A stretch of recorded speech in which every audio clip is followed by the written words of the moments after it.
ആദരണീയരായ ക്ഷേത്രോപദേശക സമിതിയുടെ ഭാരവാഹികളെ, ഭക്തജനങ്ങളെ, നമസ്കാരം. നമ്മുടെ കേരളത്തിൽ ഇന്നത്തെ ദിവസത്തോടുകൂടി വളരെ പ്രധാനമായ, ആധ്യാത്മികമായി വളരെ പ്രാധാന്യമുള്ള ഒരു മണ്ഡലകാലം ആരംഭിക്കുകയാണ്. ഇനിയുള്ള ദിവസങ്ങളിൽ നമ്മുടെ ക്ഷേത്ര സങ്കേതങ്ങളും ആധ്യാത്മിക കേന്ദ്രങ്ങളും പൊതുവെ ഹൈന്ദവ ഭവനങ്ങളുമെല്ലാം ആത്മീയമായ ഒരു അലൗകിക പ്രഭയാൽ ഭക്തിമയമായി മാറുന്ന ഒരു കാലഘട്ടമാണ്. ശബരിമല ക്ഷേത്രത്തിലെ മണ്ഡലകാല മഹോത്സവത്തോടനുബന്ധിച്ചാണ് പൊതുവെ ഈ മണ്ഡലകാലം എന്ന് അറിയപ്പെടുന്നതെങ്കിലും വളരെ പൗരാണികാലം മുതൽ തന്നെ ആത്മീയമായ പ്രാധാന്യം ഈ മണ്ഡലകാലത്തിനുണ്ട്. നമ്മുടെ നാട്ടിൽ പൗരാണിക കാലത്ത് കാലഗണനയ്ക്ക് വേണ്ടി രണ്ട് തരത്തിലുള്ള കാലഗണനാ രീതികളാണ് സ്വീകരിച്ചിരുന്നത്. അതിലേറ്റവും പ്രാചീനമായ ഒന്ന് ചന്ദ്രമാസത്തെ അടിസ്ഥാനമാക്കിയുള്ള കാലഗണനയുമാണ്. മറ്റൊന്ന് സൗരമാസത്തെ അടിസ്ഥാനമാക്കിയുള്ള സൗരവർഷ കാലഗണനയാണ്. അങ്ങനെ ചാന്ദ്രവർഷവും സൗരവർഷവും എന്ന രണ്ട് തരത്തിലുള്ള കാലഗണന ഉണ്ടായിരുന്നു എന്നാണ് പറയുന്നത്. അതിൽ സൗരവർഷത്തിൽ നമുക്കെല്ലാവർക്കും അറിയാവുന്നതുപോലെ 30 ദിവസം 12 മാസം എന്ന നിലയിൽ എല്ലാം ചേർത്ത് 365 ദിവസം വരുന്ന സൗരവർഷ കാലഗണനയാണ്. പക്ഷെ മറ്റൊരു കാലഗണന ഇവിടെ ഉണ്ടായിരുന്നത് നമ്മുടെ 27 നക്ഷത്രങ്ങളെ കേന്ദ്രീകരിച്ചുകൊണ്ടൊരു മാസം കണക്കാക്കി. അപ്പോൾ 27 നക്ഷത്രങ്ങൾ 12 മാസം 12 × 27 അങ്ങനെ വരുമ്പോൾ 324 ദിവസമാണ്. 324 ദിവസം കണക്കാക്കിയുള്ളൊരു ചാന്ദ്രവർഷ കാലഗണന ഉണ്ടായിരുന്നു. അപ്പോൾ 324 വർഷത്തെ ചന്ദ്രവർഷവും 365 ദിവസത്തെ സൂര്യവർഷവും. ഈ ചന്ദ്രവർഷത്തെ ഒരു മണ്ഡലമായി കണക്കാക്കിയാൽ, സൗരവർഷത്തെ ഒരു മണ്ഡലമായി കണക്കാക്കിയാൽ ഇതിൻ്റെ നടുവിൽ വരുന്ന ഒരു 41 ദിവസമുണ്ട്. 324 + 41 365 ദിവസം. ആ 41 ദിവസത്തെ ഇതിനോട് രണ്ടിനോടും ചേർത്തൊരു വൃത്തമിട്ടാൽ ആ വൃത്തത്തെയാണ്, ആ മണ്ഡലത്തെയാണ് മണ്ഡലകാലം എന്ന് പറയുന്നത്. അതാണ് 41 ദിവസത്തെ മണ്ഡലകാലം എന്ന് പറയുന്നത്. ചന്ദ്രവർഷത്തിലെ 324 അതിനോട് 41 ദിവസം കൂട്ടുന്ന സമയത്ത് സൗരവർഷത്തിലെ 365 ദിവസം കിട്ടുന്ന ആ 41 ദിവസം വളരെ പൗരാണിക കാലം മുതൽ തന്നെ നമ്മുടെ ഭാരതത്തിൽ ആത്മീയമായ പ്രാധാന്യമുള്ള യജ്ഞങ്ങൾക്ക്, തപസ്സിന്, അതുപോലെ തന്നെ വ്രതത്തിന്, അവനവൻ്റെ ആത്മീയമായ ഔന്നത്യത്തിന് വേണ്ടിയെല്ലാം ഓരോരുത്തരും സ്വപ്രയത്നം നടത്തി വിജയിക്കുന്ന ഒരു കാലഘട്ടം എന്നുള്ള നിലക്കും ആധ്യാത്മിക കേന്ദ്രങ്ങളും തീർത്ഥസ്ഥലികളുമെല്ലാം വളരെ പ്രാധാന്യത്തോടുകൂടി ആചാര്യന്മാരുമെല്ലാം ആചരിച്ചു വരുന്ന ഒരു കാലമായിരുന്നു. അതുകൊണ്ട് മണ്ഡലകാലം എന്നത് ആത്മീയമായി വളരെ പ്രാധാന്യമുള്ളൊരു കാലമാണ്. പിന്നെ നമ്മുടെ ശബരിമല ക്ഷേത്രത്തിലെ മണ്ഡലകാല ഉത്സവമായപ്പോൾ അതിന് സ്വർണത്തിന് സുഗന്ധം വന്നതുപോലെ വളരെ പ്രാധാന്യമുള്ള ഒന്നായി മണ്ഡലകാലം മാറി. നമ്മുടെ നാട്ടിൽ മണ്ഡലകാരാരംഭത്തോടുകൂടി നമ്മുടെ ക്ഷേത്രങ്ങളിലെല്ലാം ഭജനകൾ, പ്രാർത്ഥനകൾ, അതുപോലെ തന്നെ ഭക്തജനങ്ങളുടെ ദൈനികമായ ക്ഷേത്ര ദർശനം, ഇതിനൊക്കെ പ്രാധാന്യം വരും. മിക്കവാറും ക്ഷേത്രങ്ങളിൽ അന്നദാനം ഉണ്ടാവും. ദാനങ്ങളിൽ പ്രധാനമായ അന്നദാനം ഉണ്ടാവും. അയ്യപ്പന്മാർ മുദ്ര ധരിച്ച് ശബരിമലക്ക് പോകാനുള്ള വ്രതം ധരിച്ച് ഈ 41 ദിവസമാണ് വ്രതമെടുക്കുന്നത്. അപ്പോൾ ഒരു വീട്ടിൽ മുദ്ര ധരിച്ച അയ്യപ്പനുണ്ടെങ്കിൽ, അല്ലെങ്കിൽ മാളികപ്പുറം ഉണ്ടെങ്കിൽ, ആ വീടും പരിശുദ്ധമായ ഒരാത്മീയ കേന്ദ്രമായി മാറും. അവിടെ സാത്വികമായ ആഹാരങ്ങൾ മാത്രമേ ഉപയോഗിക്കുകയുള്ളൂ. ആൾക്കാർ അവിടെയും ഭജനയും പ്രാർത്ഥനയും ശരണം വിളിയും എല്ലാം മുഴങ്ങുന്നതോടുകൂടി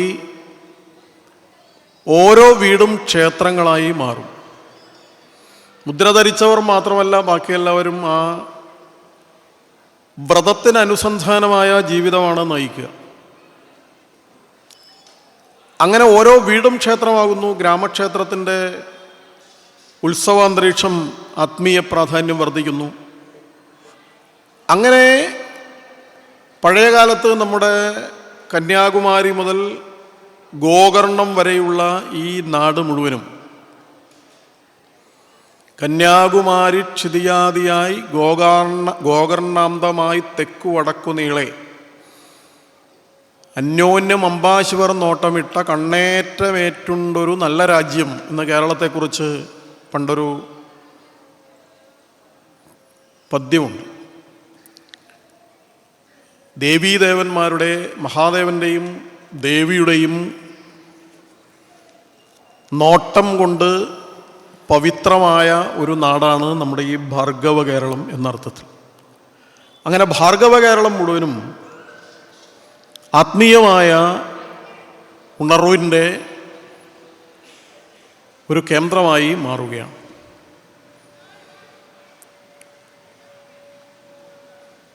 നേരത്തെ ഉള്ളതിൽ നിന്ന് വ്യത്യസ്തമായിട്ടിപ്പോൾ ശബരിമല തീർത്ഥാടനം എന്ന് പറയുന്നതിൻ്റെ ഭക്തിമയമായ ആധ്യാത്മികമായ പ്രാധാന്യത്തിന് ഒട്ടു കുറവ് വന്നിട്ടുണ്ട്. അതിൻ്റെ ഗുരുസങ്കല്പം അങ്ങനെയാണല്ലോ. ഒരു മുദ്ര ധരിക്കുക എന്ന് പറയുമ്പോൾ ഒരു ഗുരുവിൻ്റെ സാന്നിധ്യത്തിൽ ഗുരുവിൽ നിന്ന് മുദ്ര ധരിച്ചാൽ കഴുത്തിലിടുന്ന മാലയിൽ കുരുത്തുകൂട്ടിയ അയ്യപ്പൻ്റെ മുദ്ര തൻ്റെ ഹൃദയത്തിലെ ശ്രീകോവിലിൽ പ്രതിഷ്ഠിച്ചുകൊണ്ട് സ്വയം ഈശ്വരനായി മാറുന്ന മഹത്തായ ഈശ്വരത്വത്തിലേക്ക് ഉയരാൻ വേണ്ടിയിട്ടുള്ള പ്രയത്നം നടത്തുന്ന മഹത്തായ ഒരു പ്രക്രിയക്കാണ് തുടക്കം കുറിക്കുന്നത്. ഏറ്റവും പ്രധാനം രാവിലത്തെ കുളിയാണ്. സരസ്വതി യാമത്തിൽ എഴുന്നേറ്റുള്ള മരങ്കോച്ചുന്ന മഞ്ഞുകാലത്തെ തണുപ്പത്തെ ആ കുളി തന്നെ, ജലം എന്ന് പറയുന്നത് ഔഷധമാണ് എന്ന് പറയാറുണ്ട്. ശുദ്ധജലം എന്ന് പറയുന്നത് ഔഷധമാണ്. അത് നമ്മുടെ പൈപ്പ് വെള്ളമൊന്നും അല്ലെങ്കിൽ കുറച്ചും കൂടി നല്ലതാണ്.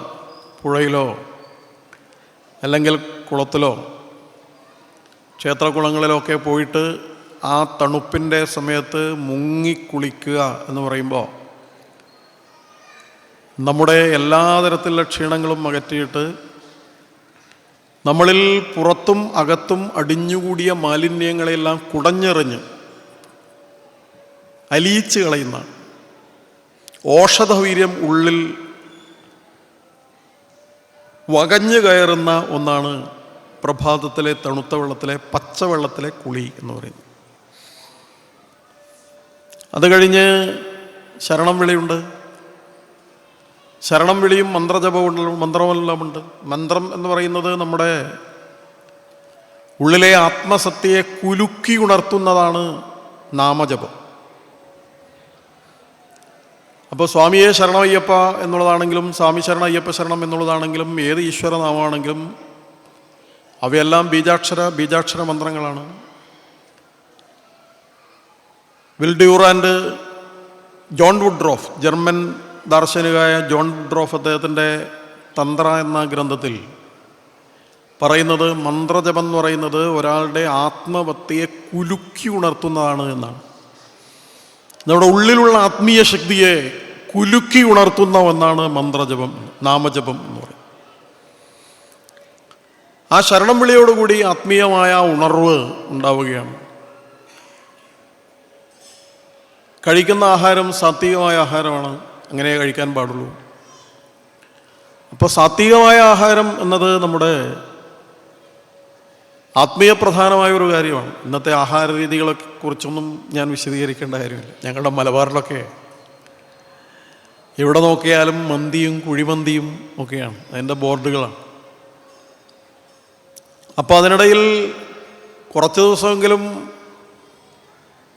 സാത്വികമായ ആഹാരങ്ങൾ കഴിക്കാൻ സാധിക്കുക എന്ന് പറയുന്നത് നമ്മുടെ ശരീരത്തിനും മനസ്സിനുമെല്ലാം വളരെ ഗുണം ചെയ്യുന്ന കാര്യമാണ്. നമ്മുടെ ഉപനിഷത്തുകളൊക്കെ പറയുന്നത് അന്നത്തിൽ നിന്ന് മനസ്സും, മനസ്സിൽ നിന്ന് ചിന്തയും, ചിന്തയിൽ നിന്ന് കർമ്മവും ഉണ്ടാകുന്നു എന്നാണ്.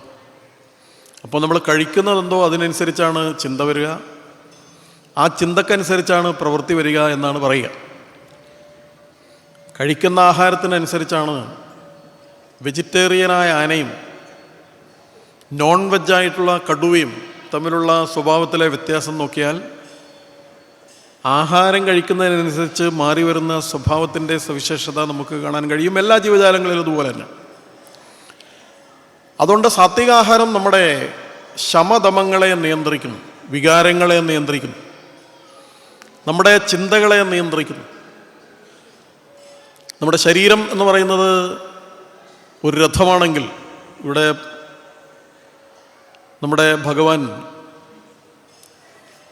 തേര് തെളിക്കുന്നവനാണല്ലോ, പാർത്ഥസാരഥിയാണ്. ശരീരം ഒരു രഥമാണെങ്കിൽ പഞ്ചേന്ദ്രിയങ്ങളാണ് കുതിരകൾ എന്ന് പറയാറുണ്ട്. ആ കുതിരകൾ, അഞ്ചിന്ദ്രിയങ്ങളാകുന്ന കുതിരകളെ പൂട്ടിയ ഒരു രഥമാണ് ശരീരം. മനസ്സ് അതിൻ്റെ കടിഞ്ഞാൺ പിടിച്ചിരിക്കുകയാണ്. അപ്പോൾ ആ കടിഞ്ഞാണ് കുറഞ്ഞു പോയാൽ, കുതിരകൾ പല ഭാഗത്തേക്ക് പോയാൽ, 5 കുതിരകളും 5 ഭാഗത്തേക്ക് പോയാൽ തേര് ശരിയായ രീതിയിൽ മുന്നോട്ട് പോവുകയില്ല, ലക്ഷ്യത്തിലെത്തുകയില്ല, തകർന്നു പോകും. അതുകൊണ്ട് തന്നെ നമ്മുടെ നിയന്ത്രണത്തിന്, ആത്മനിയന്ത്രണത്തിന്, ഇന്ദ്രിയങ്ങളുടെ നിയന്ത്രണത്തിന് നോക്കരുതാത്തയിടത്ത് നോക്കരുത്, നോക്കരുതാത്തയിടത്ത് നോക്കുമ്പോൾ കാണരുതാത്തത് കാണും, കാണരുതാത്തത് കാണുമ്പോൾ ചിലപ്പോൾ ചെയ്യരുതാത്തത് ചെയ്യും, ചെയ്യരുതാത്തത് ചെയ്താൽ ചിലപ്പോൾ കിട്ടരുതാത്തത് കിട്ടും. അപ്പോൾ അതുകൊണ്ട് നമ്മുടെ ഇന്ദ്രിയങ്ങളെ നിയന്ത്രിക്കേണ്ടത് വളരെ അത്യാവശ്യമാണ്. അതിൻ്റെ മുന്നുപാധികളിലൊന്ന് ആഹാര നിയന്ത്രണമാണ്, സാത്വികാഹാരമാണ്. പിന്നെ നമ്മൾ പറയും നല്ല വാക്കുകൾ ഓതണം, നല്ല രീതിയിലുള്ള സംസാരങ്ങൾ ഉണ്ടാകണം, തെറ്റായ വാക്കുകൾ ഉപയോഗിക്കരുത്. നമ്മളെ ആരെങ്കിലും എന്തെങ്കിലും മോശം ഇങ്ങോട്ട് പറഞ്ഞാലും തിരിച്ചങ്ങനെ പറയാൻ പാടില്ല. ഇതൊക്കെ മനസ്സിൻ്റെ നിയന്ത്രണത്തിൻ്റെ, ആത്മീയമായ വികാസത്തിൻ്റെ ലക്ഷണങ്ങളാണ്. ചിലപ്പോൾ മൗനം പാലിക്കേണ്ടി വരും. ചിലർ മാലയിട്ട് കഴിഞ്ഞാൽ, ഞങ്ങളുടെ നാട്ടിലൊക്കെ ദേഷ്യം വന്നാൽ, ആരോടെങ്കിലും ദേഷ്യം വന്നാൽ അവരിങ്ങോട്ട് പ്രകോപിപ്പിച്ചാൽ പറയുന്നൊരു സ്ഥിരം വാചകമുണ്ട്, ഞാനിപ്പം മാലയിട്ടിട്ടാണുള്ളത്, പോയി വന്നിട്ട് ബാക്കി പറയാം എന്ന് പറയും. അതായത് മുദ്ര ധരിച്ചു കഴിഞ്ഞാൽ പറയാൻ പാടില്ല എന്നൊരു വിവേകമുണ്ട്, അങ്ങനെ പറയില്ല. അതുകൊണ്ട് വാക്കുകൾക്ക് നിയന്ത്രണം, ചിന്തകൾക്ക് നിയന്ത്രണം, ലൗകിക കാര്യങ്ങളിലുള്ള ചിന്തകൾ കുറക്കുന്നു, ആത്മീയ കാര്യങ്ങളെ കൂടുതലായി ചിന്തിക്കുന്നു. അതുപോലെ സൽപ്രവർത്തികൾ ചെയ്യുക എന്നുള്ളതാണ്, മറ്റുള്ളവരെ സഹായിക്കുക, ദാനം ചെയ്യുക. അങ്ങനെയൊക്കെ ചെയ്തു കഴിഞ്ഞാൽ, 41 ദിവസം ഇത് കൃത്യമായി ചെയ്തു കഴിഞ്ഞാൽ പറയുന്നത് ആയുർവേദ വിധിപ്രകാരവും തന്നെ നമ്മൾ ഒരു 10-41 ദിവസം ഇതുപോലുള്ള കാര്യങ്ങൾ ചെയ്തു കഴിഞ്ഞാൽ നമ്മുടെ മനസ്സും ശരീരവും മറ്റൊരു ലെവലിലെത്തുമെന്നാണ് പറയുന്നത്.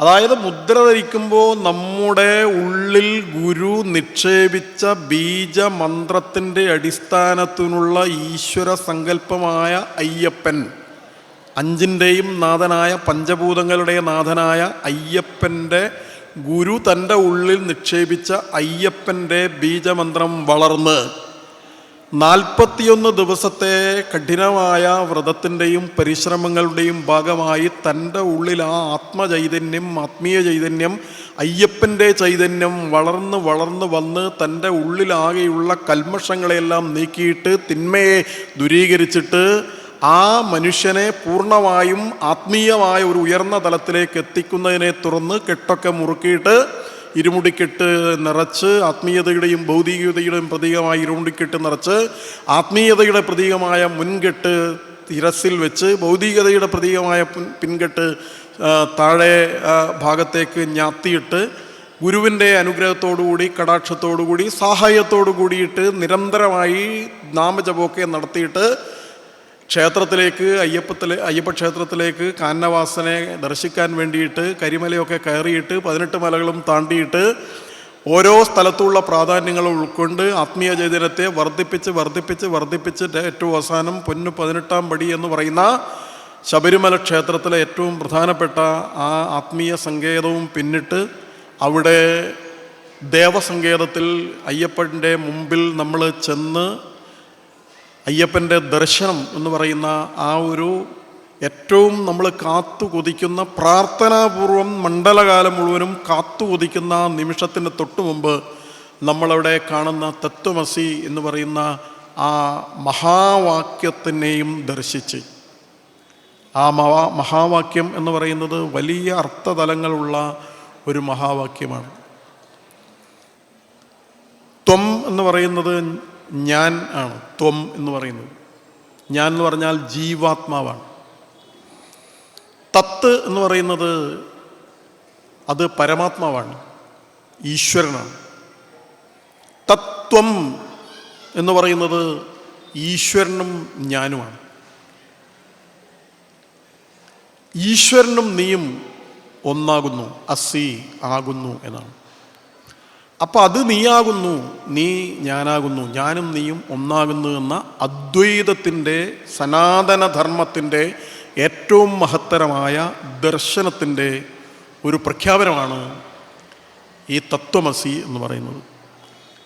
അത് നമ്മുടെ സനാതനധർമ്മത്തിൻ്റെ ഏറ്റവും മഹത്തരമായ ദർശനങ്ങൾ ഉൾക്കൊള്ളുന്ന 118 ഉപനിഷത്തുകളിലെ പ്രധാനപ്പെട്ട 18 ഉപനിഷത്തുകളിൽ ഒന്നായിട്ടുള്ള ഛാന്തോഗ്യോപനിഷത്ത് എന്ന് പറയുന്ന ഉപനിഷത്തിലാണ് ഈ മഹാവാക്യം പറഞ്ഞുകൊണ്ടത്. വേദങ്ങളിൽ 4 വേദങ്ങളിൽ ഓരോ വേദത്തിലും ഓരോ മഹാവാക്യമുണ്ട്. അതിൽ ഛാന്തോഗ്യോപനിഷത്തിൽ വന്ന ഒരു മഹാവാക്യമാണ് തത്വമസി എന്ന്. നമ്മുടെ എല്ലാ വേദങ്ങളുടെയും എല്ലാ ഉപനിഷത്തുകളുടെയും ആന്തരികമായ സത്ത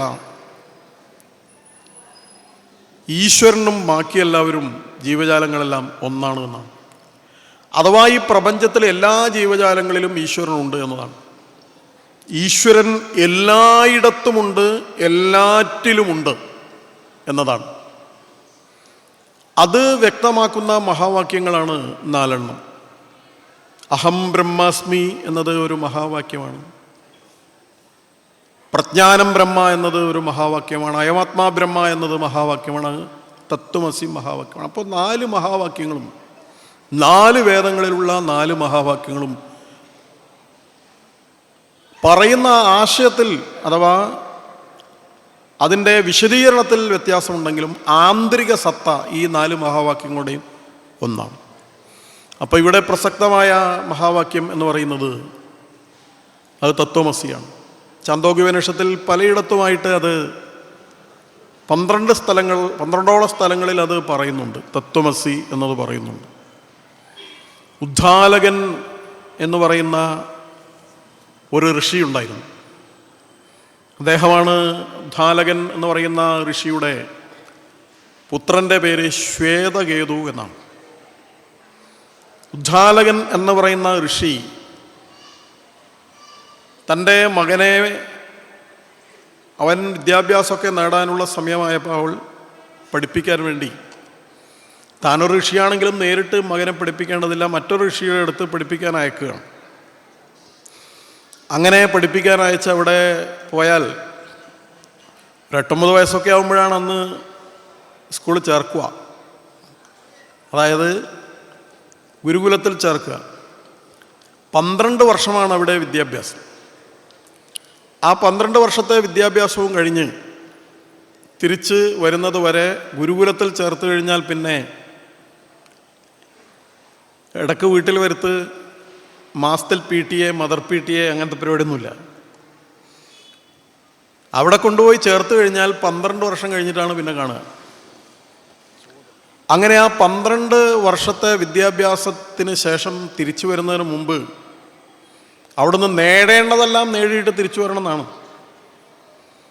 ശ്വേതകേതുവിന് ഒരു അഹങ്കാരം ഉണ്ടായിരുന്നത് അദ്ദേഹത്തിൻ്റെ അച്ഛൻ ഒരു വലിയ ഗുരുവാണ് എന്നൊരു സുപ്പീരിയോറിറ്റി കോംപ്ലക്സ്, ഒരു ഉത്കർഷേച്ഛുത്വം എന്ന് പറയാം, അതവനുണ്ടായിരുന്നു. നമ്മുടെ നാട്ടിൽ വലിയൊരു മാഷമല്ലാന്നെങ്കിൽ ക്ലാസ്സിലെത്തിയ എൻ്റെ അച്ഛൻ മാഷ എന്നുള്ളൊരു ഭാവം ഉണ്ടാവുമല്ലോ, അങ്ങനൊരു ഭാവം അവന് മറ്റു കുട്ടികളിൽ നിന്ന് വ്യത്യസ്തമായി ഉണ്ടായിരുന്നു. ആ അഹം എന്ന് പറയുന്ന അഹങ്കാരം എന്ന് പറയുന്നത് 12 കൊല്ലം കഴിഞ്ഞിട്ടും അത് തീർന്നിട്ടില്ല. അത് തീർക്കാനാണ് വിദ്യാഭ്യാസം. വിദ്യാവിനയസമ്പന്നേ എന്നാണ് പറയുക, അതിനുവേണ്ടിയാണ് വിദ്യ. ആ വിനയവും സംസ്കാരവും ആർജിച്ചെടുക്കാനാണ് വിദ്യ. പക്ഷേ ദൗർഭാഗ്യവശാൽ ഈ കുട്ടിക്ക് അതിന് കഴിഞ്ഞില്ല. അവനേതായാലും 12 വർഷമൊക്കെ കഴിഞ്ഞ് ഗുരുദക്ഷിണയൊക്കെ കൊടുത്ത് അവിടെ നിന്ന് തിരിച്ചു വരികയാണ്. +2 കഴിഞ്ഞിട്ട് തിരിച്ചു വരികയാണ്, ഇന്നത്തെ +2. അവൻ അതും കഴിഞ്ഞ് തിരിച്ചു വരുമ്പോൾ അവൻ വലിയ നെഞ്ചൊക്കെ വിരിച്ച് തലയൊക്കെ വെട്ടിച്ച് വരുന്ന വഴിയിലുള്ള മരത്തിൻ്റെ കൊമ്പൊക്കെ ഒടിച്ച് കാണുന്ന മൃഗങ്ങളൊക്കെ കല്ലെടുത്തെറിഞ്ഞ് മാനിനൊക്കെ എറിഞ്ഞ് അങ്ങനെയാണ് അവൻ്റെ വരവ്. അങ്ങനെ വന്ന് നടന്ന് ആശ്രമത്തിൻ്റെ അടുത്തെത്തപ്പോൾ ഉദ്ദാലകൻ അദ്ദേഹത്തിൻ്റെ ആശ്രമത്തിൻ്റെ അറയത്ത് ഇങ്ങനെ ഇരുന്നിട്ടുണ്ട്. അപ്പം മകൻ്റെ വരവുണ്ട്, ഒച്ചപ്പാടും ബഹളമൊക്കെ ആയിട്ടുള്ള വരവാണ്. അങ്ങനെ വന്ന് മുറ്റത്ത് കയറിയപ്പോൾ അകത്ത് ഇറയത്ത് കയറാൻ നോക്കുമ്പോൾ ശ്വേതകേതുവിനോട് ഉദ്ദാലകൻ പറഞ്ഞു, അവിടെ നിൽക്ക്, നീ എല്ലാം പഠിച്ചോന്ന് ചോദിച്ചു. അപ്പോൾ അവൻ പറഞ്ഞു, ഞാൻ എല്ലാം പഠിച്ചു. പഠിക്കേണ്ടത് പഠിച്ചോന്ന് ചോദിച്ചു. അപ്പോൾ അവൻ പറഞ്ഞു, ഗുരു പറഞ്ഞതെല്ലാം ഞാൻ പഠിച്ചിട്ടുണ്ട്. അപ്പോൾ അദ്ദേഹം ഒരു ചോദ്യം ചോദിച്ചു, പ്രധാനപ്പെട്ട ചോദ്യമാണ്, യാതൊന്നിനെ അറിഞ്ഞാലാണോ എല്ലാം അറിയേണ്ടത്, ഒന്നിനെ അറിഞ്ഞിട്ടുണ്ടോ എന്ന് ചോദിച്ചു. അപ്പോൾ അവന് പെട്ടെന്നത് മനസ്സിലായില്ല. സംസ്കൃതത്തിൽ കസ്മിന്നു ഭഗവോ വിജ്ഞാതേ സർവവിധം വിജ്ഞാതം ഭവതീതി എന്നാണ്. യാതൊന്നിനെ അറിഞ്ഞാലാണോ എല്ലാം അറിയേണ്ടത്, ഒന്നിനെ അറിഞ്ഞിട്ടുണ്ടോ എന്ന് ചോദിച്ചു. അപ്പോൾ അവൻ പറഞ്ഞു, എന്തെല്ലോ പഠിച്ചിട്ടുണ്ട്, ഇതും പഠിച്ചിട്ടുണ്ടാവുമെന്നാണ് തോന്നുന്നത്, എന്നാൽ അതേതാന്ന് ചോദിച്ചു. അപ്പോൾ അവനത് കിട്ടുന്നില്ല. കസ്മിന്നു ഭഗവോ വിജ്ഞാതേ സർവവിധം വിജ്ഞാതം ഭവതീതി എന്ന ചോദ്യത്തിന് ഉത്തരം അവന് കിട്ടിയില്ല. എറയത്ത് കയറ്റിയിട്ടില്ല. ഗുരു പറഞ്ഞു, അച്ഛൻ പറഞ്ഞു, ശ്വേതകേതുവിനോട് ഉദ്ദാലകൻ പറഞ്ഞു, നീ അതും കൂടി പഠിച്ചിട്ട് വന്നാൽ മതി എന്ന് പറഞ്ഞു. തിരിച്ചു വിട്ടു അവിടുന്ന്. ഇന്നത്തെ കാലത്താണെങ്കിൽ അച്ഛൻ ആശുപത്രിയിലും മകൻ പോലീസ് സ്റ്റേഷനിലാണ് ഉണ്ടാവുക. പക്ഷെ അന്നത്തെ കാലമായതുകൊണ്ട് അവൻ നേരെ തിരിച്ചുപോയി. അവൻ തിരിച്ച് ആദ്യത്തെ ഗുരുകുലത്തിലേക്ക് എത്തുമ്പോൾ ഗുരു അവിടെ ഇവനെയും കാത്തു നിൽക്കുന്നു. അവനറിയാമായിരുന്നു ഇവൻ തിരിച്ചു വരുന്നു. എന്തേ തിരിച്ചു വന്ന് ചോദിച്ചു. അപ്പോൾ അവൻ പറഞ്ഞു, അച്ഛൻ ചോദിച്ചു, കസ്മിന്നു ഭഗവോ വിജ്ഞാതേ സർവവിധം വിജ്ഞാതം ഭവതി എന്ന് ചോദിച്ചു, എനിക്കത് നിങ്ങൾ പഠിപ്പിച്ചു തന്നിട്ടില്ലല്ലോ എന്ന് പറഞ്ഞു. അപ്പോൾ സാധാരണ പരീക്ഷത്തോട്ടാ കുട്ടികൾ പറയാം, മാഷ അതിൻ്റെ ക്ലാസ് എടുത്തില്ല എന്ന് പറയല്ലോ. അപ്പോൾ അങ്ങനെ നിങ്ങൾ പഠിപ്പിച്ചു തന്നില്ല എന്ന് പറയുമ്പോൾ അദ്ദേഹം പറഞ്ഞു, ഞാൻ എല്ലാവരെയും പഠിപ്പിച്ചിട്ടുണ്ട്, അതുപോലെ തന്നെ എന്നെയും പഠിപ്പിച്ചിട്ടുണ്ട്, പക്ഷെ നിനക്ക് ശ്രദ്ധ കുറവായിരുന്നു എന്ന് പറഞ്ഞു. നിനക്ക് ശ്രദ്ധയുണ്ടായിരുന്നില്ല. ശ്രദ്ധ എന്ന് പറയുന്നത് വളരെ പ്രധാനപ്പെട്ട ഒരു വാക്കാണ്.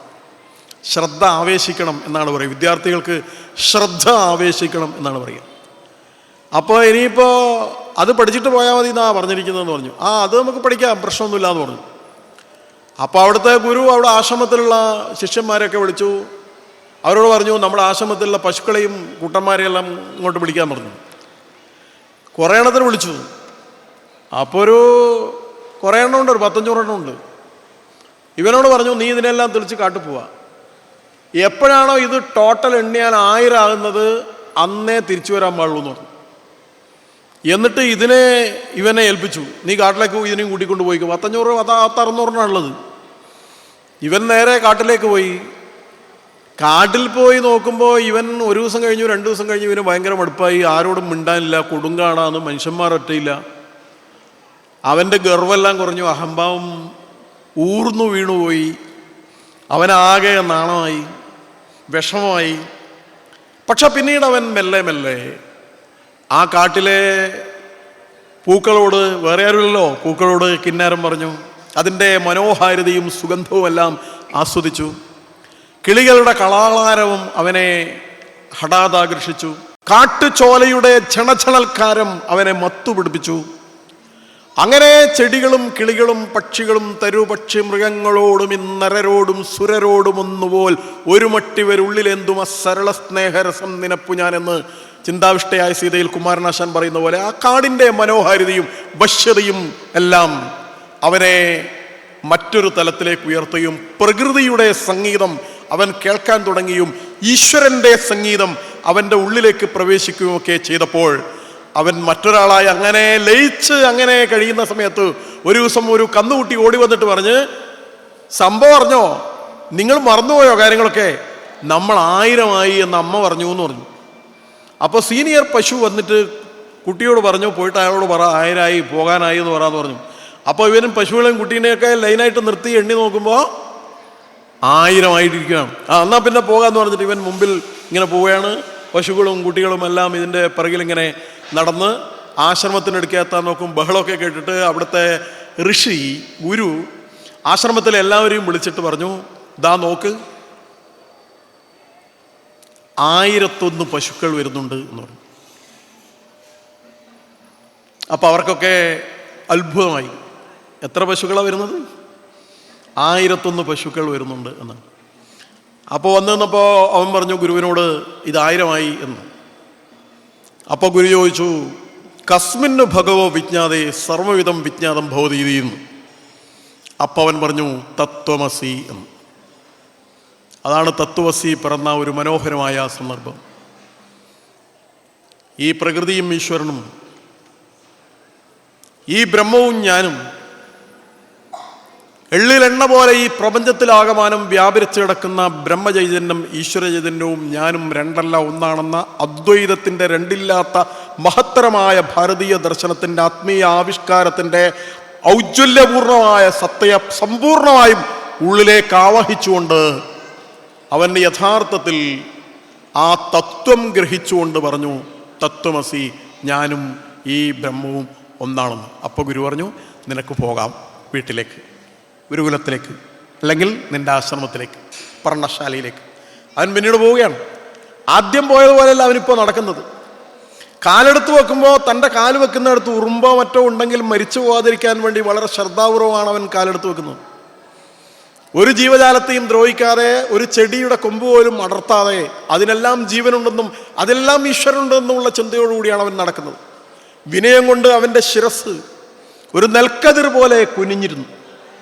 അങ്ങനെ അവൻ ശാന്തനായി, പരമശാന്തനായി, സാത്വികനായി അവനങ്ങനെ അവൻ്റെ ആശ്രമത്തിന് മുമ്പിലെത്തിയപ്പോൾ അവൻ്റെ അച്ഛൻ ഇറയത്തിരിക്കുന്നുണ്ട്, ഉദ്ദാലക മഹർഷി.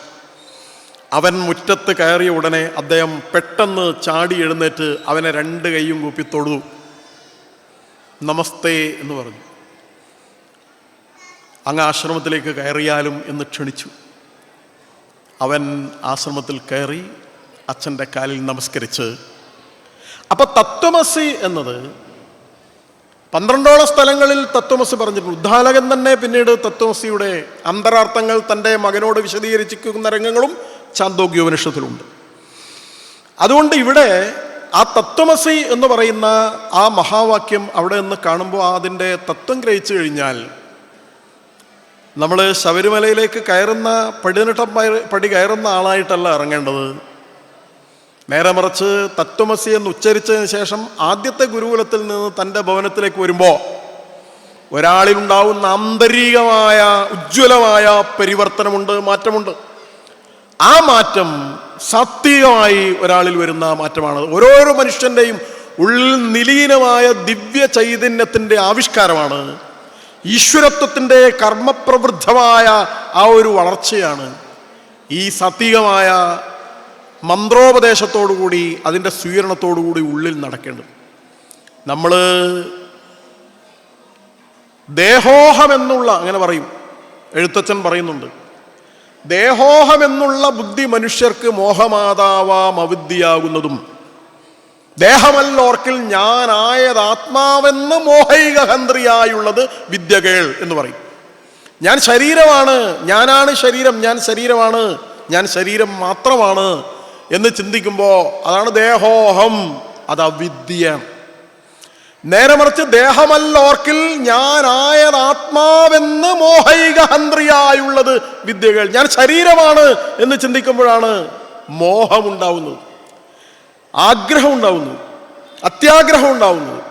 ഞാൻ ശരീരമാണ്, എനിക്കത് വേണം, ഇത് വേണം, എനിക്ക് നല്ല ഭക്ഷണം വേണം, എനിക്ക് സ്വർണം വേണം, എനിക്ക് നല്ല വസ്ത്രം വേണം, എനിക്ക് നല്ല വീട് വേണം, കാറ് വേണം, സൗകര്യങ്ങൾ വേണം, ഞാൻ ശരീരമാണ് എന്ന് ചിന്തിക്കുമ്പോൾ നമ്മൾ യാഗാഗ്നിയിൽ എണ്ണ ഒഴിക്കുന്നത് പോലെ ആളിപ്പടർന്നുകൊണ്ട് നമ്മുടെ ആഗ്രഹം കത്തി കത്തി ഉയരും. നേരെ മറിച്ച് ഞാൻ ശരീരമല്ല ആത്മാവാണ് എന്ന് ചിന്തിക്കുന്ന സമയത്ത് ദേഹമല്ലോർക്കിൽ ഞാനായത് ആത്മാവെന്ന് മോഹൈകഹന്ത്രിയായുള്ളത് വിദ്യകൾ. അവിടെ മോഹത്തെ നിയന്ത്രിക്കുന്നതായിട്ട്, മോഹത്തെ ഇല്ലാതാക്കുന്നതായിട്ട് ഈ ആത്മാവാണ് ഞാനെന്ന ചിന്ത നമ്മളെ പരിവർത്തിപ്പിക്കും. അത്തരമൊരു മാറ്റമാണ് ആത്മീയമായ കാര്യങ്ങൾ നമ്മളിൽ ഉണ്ടാക്കുന്നത് എന്നതാണ്. അതുകൊണ്ട് സനാതനധർമ്മത്തിൻ്റെ അടിസ്ഥാനപരമായ കാഴ്ചപ്പാടുകളിൽ ഒന്ന് ഇതാണ്. മറ്റു ചില മതങ്ങളിലൊക്കെ അവരുടെ കാഴ്ചപ്പാടിൽ ഇങ്ങനെ പറയും. അവർ ആളുകളെ അഭിസംബോധന ചെയ്യുമ്പോൾ ചിലർ അല്ലയോ പാപികളെ എന്ന് വിളിക്കും, അല്ലയോ പാപികളെ എന്ന് വിളിക്കുന്നു. സ്വാമി വിവേകാനന്ദൻ ഒരിക്കൽ വിദേശത്ത് പര്യടനം നടത്തുന്നതിനിടയിൽ അതിനെ അതിനിശ്ചിതമായി വിമർശിച്ചു. അദ്ദേഹം പറഞ്ഞു, ഞങ്ങളുടെ ഭാരതീയമായ കാഴ്ചപ്പാടനുസരിച്ച് പാപി എന്ന് വിളിക്കുന്നതാണ് ഏറ്റവും വലിയ പാപം മനുഷ്യൻ. ഞങ്ങളുടെ ഋഷിമാർ പറയുന്ന ശൃണ്വന്ത വിശ്വേ അമൃതസ്യ പുത്ര എന്നാണ്. അമൃതത്വത്തിൻ്റെ അരുമക്കിടാങ്ങളെ എന്നാണ് ഞങ്ങൾ മനുഷ്യരെ വിളിക്കുന്നത്. അവരിൽ അമൃതത്വമാണുള്ളത്, ആസുരികതയല്ല, ദൈവികതയാണ്. ദൈവിക സമ്പത്താണ് ഓരോരുത്തരുടെയും ഉള്ളിലുള്ളത്. അതുകൊണ്ട് അമൃതത്വത്തിൻ്റെ അരുമക്കിടാങ്ങളെ എന്നാണ് നമ്മുടെ ഋഷിമാർ ഇവിടുത്തെ ജീവന്മാരെയെല്ലാം വിശേഷിപ്പിച്ചത് എന്നത് വളരെ പ്രധാനമാണ്. ആ അമൃതത്വത്തിൻ്റെ അടിസ്ഥാനം എന്താണ്? അത് എല്ലാവരിലും ഈശ്വര ചൈതന്യമുണ്ട് എന്നുള്ളതാണ്. രാമകൃഷ്ണ പരമഹംസരുടെ ജീവിതത്തിലെ വളരെ പ്രചോദനാത്മകമായ വൈകാരികമായ ചില സന്ദർഭങ്ങളും, അദ്ദേഹം ഇങ്ങനെ നടന്നു പോകുമ്പോൾ തൊട്ടടുത്ത് പശുവിനെ മേയിച്ചുകൊണ്ടിരിക്കുന്ന ഒരാൾ, അദ്ദേഹം ശിഷ്യന്മാരും നടന്നു പോവുകയാണ്. ആ പശുവിനെ ആഞ്ഞാഞ്ഞടിക്കുകയാണ്. പശുവിനെ ആഞ്ഞാഞ്ഞടിക്കുമ്പോൾ രാമകൃഷ്ണ പരമഹംസർ ഇങ്ങനെ പൊളയുകയാണ്. ശിഷ്യന്മാർ വരച്ച് ഇദ്ദേഹത്തിന് എന്താ പറ്റിയത്, അടി അവിടെയാ കൊള്ളുന്നത്. ഇപ്പോൾ അദ്ദേഹം പുറത്തിങ്ങനെ തടവിക്കൊണ്ട് പൊളയുമ്പോൾ ശിഷ്യന്മാർ നോക്കുമ്പോൾ അദ്ദേഹത്തിൻ്റെ ശരീരത്തിൽ പുറത്തെല്ലാം അടികൊണ്ട പാടിങ്ങനെ തിണർത്ത് കിടക്കുകയാണ്. പശുവിനെ അടിച്ചപ്പോൾ അത് തൻ്റെ പുറത്ത് വീഴുന്ന അടിയായി കരുതാൻ കഴിയുന്ന, അങ്ങനെ അനുഭവവേദ്യമാകുന്ന ഒരു ദർശനമാണ് അദ്വൈതാനുഭൂതി എന്നത്. രണ്ടില്ലാത്ത ഒന്നാകുന്ന, ഒന്നിനുണ്ടാകുന്ന വേദന തൻ്റെ വേദനയായി മാറുന്ന, ഒന്നിനുണ്ടാകുന്ന സന്തോഷം തൻ്റെയും സന്തോഷമായി മാറുന്ന ആ അനുഭൂതി വിശേഷമാണ് അദ്വൈതം എന്നത് വളരെ പ്രധാനം. അതുകൊണ്ട് ഈ ഒരു കാഴ്ചപ്പാടാണ് നമ്മുടെ ധർമ്മത്തിൻ്റെ ഏറ്റവും പ്രധാനപ്പെട്ട സവിശേഷത എന്നുള്ളത് നമ്മൾ മനസ്സിലാക്കണം. ഇവിടെ സനാതനധർമ്മത്തിൻ്റെ ഗരിമയെക്കുറിച്ച്, അതിൻ്റെ മഹാത്മ്യത്തെക്കുറിച്ച്, പവിത്രതയെക്കുറിച്ച് ലോകം മുഴുവൻ ഇപ്പോൾ ആദരവുണ്ട്. എല്ലാവർക്കും ഭാരതം, ഭാരതീയ സംസ്കാരം, അതിനെക്കുറിച്ചൊക്കെ വലിയ ആദരവാണുള്ളത്. ആ കാഴ്ചപ്പാട്, ആദരവ് നമുക്കുണ്ടായാൽ മാത്രമേ നമ്മുടെ നാട്, നമ്മുടെ ദർശനം, നമ്മുടെ സംസ്കാരം, അതിനനുസരിച്ചുള്ള ആചരണം, അതിനനുസരിച്ചുള്ള ജീവിതം ഉണ്ടായാൽ മാത്രമേ ഈ നാട്, ഭാരതമായി നിലനിൽക്കുകയുള്ളൂ. ഭാരതം എന്ന പദത്തിന്, വാക്കിന് ഭാസിൽ രതിയുള്ളത് എന്നൊരർത്ഥം പറയണം. ഭാസ് എന്ന് പറഞ്ഞാൽ വെളിച്ചമാണ്, പ്രകാശമാണ്. പ്രകാശത്തിൽ അഭിരമിക്കുന്നത്, പ്രകാശത്തെ ഇഷ്ടപ്പെടുന്നത് എന്നാണ് ആ പദത്തിൻ്റെ അർത്ഥം. ആ പ്രകാശം അറിവിൻ്റെ പ്രകാശമാണ്. ആ പ്രകാശം ഈശ്വരത്വത്തിൻ്റെ പ്രകാശമാണ്, ആത്മാവിൻ്റെ പ്രകാശമാണ്, ബ്രഹ്മത്തിൻ്റെ പ്രകാശമാണ്. ആ പ്രകാശത്തിൽ അഭിരമിക്കുന്നത് എന്നാണ്. അങ്ങനെ വിദ്യയിൽ അഭിരമിക്കുന്ന ആത്മീയതയിൽ അഭിരമിക്കുന്ന ഒരു കാഴ്ചപ്പാടാണ് ഭാരതത്തിനുള്ളത്. ആ കാഴ്ചപ്പാടാണ് ഒരു നാമമായി വരുന്നത്, ഭാരതത്തിൻ്റെ നാമമായി വരുന്നത്. അത്തരമൊരു മഹത്തായ സംസ്കാരമാണ് നമ്മുടെ ഈ സംസ്കാരത്തെ ഗ്രന്ഥങ്ങളിലാക്കി. 4 വേദങ്ങളുണ്ട്, 118 ഉപനിഷത്തുകളുണ്ട്, 18 പുരാണങ്ങളുണ്ട്, ഷഡ് ദർശനങ്ങളുണ്ട്, ഉപവേദങ്ങൾ വേറെയുണ്ട്, 10,000-കണക്കിന് ഇതിൻ്റെ വ്യാഖ്യാനങ്ങൾ വേറെ വേറെയുമുണ്ട്. എത്ര ഗ്രന്ഥങ്ങൾ! മറ്റു ചിലർക്ക് ഒറ്റ പുസ്തകമേ ഉള്ളൂ, കിത്താബേകം ഒന്നാണ്. നമ്മൾക്ക് എത്ര ആയിരം പുസ്തകങ്ങൾ! അവയിലെല്ലാം ഉള്ളത് ഈ ദർശനമാണ്, മനോഹരമായ ഈ ആശയങ്ങളാണ്, ഈ ലോകത്തെ മുഴുവൻ ഒന്നായി കാണുന്ന കാഴ്ചപ്പാടുകളാണ്. ഭഗവാൻ ഗീതയിൽ പറയുന്ന മനോഹരമായ ഒരു കാര്യമുണ്ട്. ഏഥാമാം പ്രബന്ധന്തേ താംസ്തൈവ ഭജാമ്യഹം എന്നാണ്. എന്നെ ഏത് രൂപത്തിൽ വന്ന് നിങ്ങൾ പ്രാർത്ഥിക്കുന്നുവോ ഞാൻ അതായി നിങ്ങൾക്ക് വേണ്ട കാര്യങ്ങൾ ചെയ്തു തരും എന്നാണ്. ഇന്ന വഴിയിലൂടെ മാത്രം സഞ്ചരിക്കണം എന്ന് ഭഗവാൻ പറയുന്നില്ല. അങ്ങനെ ഒരു ചിന്താ സ്വാതന്ത്ര്യം നമ്മുടെ ദർശനത്തിലുണ്ട്. ഭഗവാൻ കൃഷ്ണനോട് പറയുന്ന ഏറ്റവും പ്രധാനപ്പെട്ട ഗീതയിൽ പറയുന്ന ഒരു വാചകം ഈ ചിന്താ സ്വാതന്ത്ര്യത്തെ അടിവരയിടുന്ന വളരെ ഗുഹ്യതരമായ കാര്യങ്ങൾ, രഹസ്യമായ കാര്യങ്ങൾ ഞാൻ നിന്നോട് പറഞ്ഞു കഴിഞ്ഞു. 18 അധ്യായങ്ങളിലായി പറയുന്ന ഗീതയിൽ ഭഗവാൻ പറഞ്ഞ 700 ശ്ലോകങ്ങളുണ്ട്. ആ 700 ശ്ലോകങ്ങളിൽ 700-ാമത്തെ ശ്ലോകത്തിന് കുറച്ചു മുമ്പ് അദ്ദേഹം പറഞ്ഞു, ഞാൻ നിനക്ക് ഏറ്റവും ഗുഹ്യമായ രഹസ്യമായി പ്രപഞ്ചത്തിൻ്റെ രഹസ്യം നിന്നോട് പറഞ്ഞു കഴിഞ്ഞു. എന്നിട്ട് അദ്ദേഹം പറയുകയാണ്, ഭഗവാൻ, പക്ഷേ ഞാനാണ് പറയുന്നത് എന്നതുകൊണ്ട് നീ അത് സ്വീകരിക്കണമെന്നില്ല. യഥേച്ഛസി തഥാ ഗുരു എന്നാണ് ഭഗവാൻ പറഞ്ഞ വാചകം. നീ നിന്റെ ബുദ്ധിക്കനുസരിച്ച്, പ്രജ്ഞക്കനുസരിച്ച്, ഇച്ഛക്കനുസരിച്ച് നീ അതിനെ വ്യാഖ്യാനിച്ച് നിനക്ക് സ്വീകരിക്കാം. തള്ളണമെങ്കിൽ തള്ളാം, കൊള്ളണമെങ്കിൽ കൊള്ളാം. ഞാനാണ് പറഞ്ഞത് എന്നുകൊണ്ട് നീ അത് സ്വീകരിക്കണമെന്നില്ല. അതായത് ഭഗവാന്റെ വിശ്വരൂപ ദർശനമൊക്കെ കണ്ടു. അർജുന്റെ സംശയം അങ്ങനെയാണ് തീർന്നത്. വിശ്വരൂപ ദർശനം കണ്ടപ്പോ അതിലൂടെ എല്ലാ സംശയവും തീർന്നു. എന്നിട്ടും ഭഗവാൻ പറയുന്നത് ഞാൻ പറഞ്ഞു എന്നതുകൊണ്ട് നീ ഇത് സ്വീകരിക്കണമെന്നില്ല. നിനക്ക് ബുദ്ധിയുണ്ട്, നിനക്ക് പ്രജ്ഞയുണ്ട്, അത് വെച്ച് വിലയിരുത്തി നിനക്ക് പറ്റുന്നതാണെങ്കിൽ നീ സ്വീകരിച്ചതാ മതി എന്ന് പറയുന്ന ഒരു ചിന്താ സ്വാതന്ത്ര്യം, അത് നമ്മുടെ ഭാരതീയ ദർശനത്തിൻ്റെ, സനാതനധർമ്മത്തിൻ്റെ ഏറ്റവും വലിയ പ്രത്യേകതയാണ്. ഞാൻ പറയുന്നു അതുകൊണ്ട് നീ സ്വീകരിച്ചു കൊള്ളണം എന്ന് ആജ്ഞയില്ല, എന്ന് ഉത്തരവില്ല, എന്ന് ഭീഷണിയില്ല, എന്ന് പ്രലോഭനമില്ല. ഇത് സ്വീകരിച്ചാൽ മാത്രമേ സ്വർഗം കിട്ടൂ എന്ന പ്രലോഭനമില്ല. നിനക്ക് നിന്റെ ബുദ്ധി ഉപയോഗിച്ച് സ്വീകരിക്കാം, ശരിയെ സ്വീകരിക്കാം എന്നാണ് പറയുന്നത്. അതുകൊണ്ട് ഈ ഒരു സ്വാതന്ത്ര്യം നമുക്കുണ്ട് എന്നത് നമ്മുടെ ഏറ്റവും വലിയ അനുഗ്രഹമാണ്. നമ്മൾ ഒരു വഴി മാത്രമാണ്, ഒരു വഴിയിലൂടെ മാത്രമേ സഞ്ചരിക്കാൻ പാടുള്ളൂ എന്ന് പറയുന്നില്ല.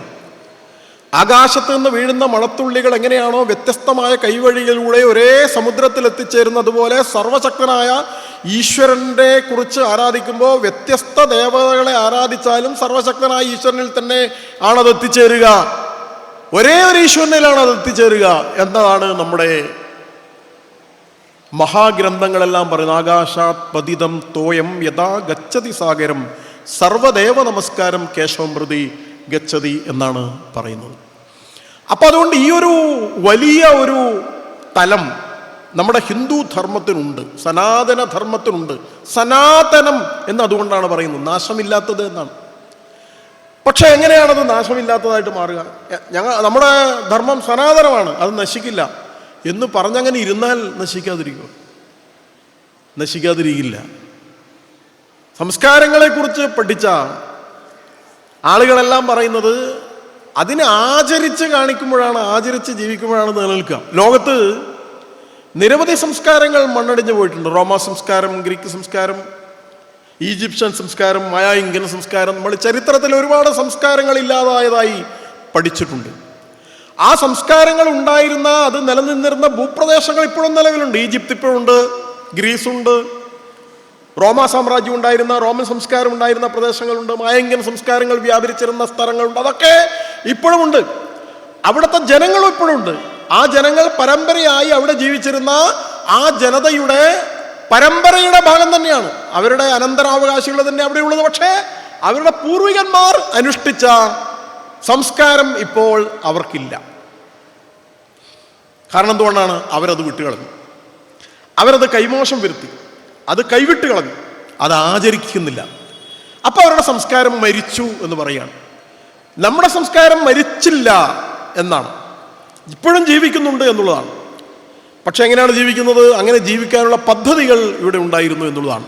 നമ്മുടെ ജീവിതത്തിൽ അത് കൊണ്ടു നടക്കുകയാണ്. നമുക്കെല്ലാം അറിയണമെന്നില്ല, ഒന്നും അറിയണമെന്നില്ല. പക്ഷെ നമുക്കറിയാം എന്ത്? നമ്മൾ രാവിലെ എഴുന്നേറ്റ് കഴിഞ്ഞാൽ ഒന്ന് ഭൂമിദേവിയെ സ്പർശിക്കുന്നു. ആ ഭൂമിദേവിയെ സ്പർശിച്ച് ആ ഭൂമിദേവി നമ്മുടെ അമ്മയാണ് എന്ന കാഴ്ചപ്പാടോടുകൂടി നമ്മുടെ മൂർധാവിൽ കൈവയ്ക്കുന്നു.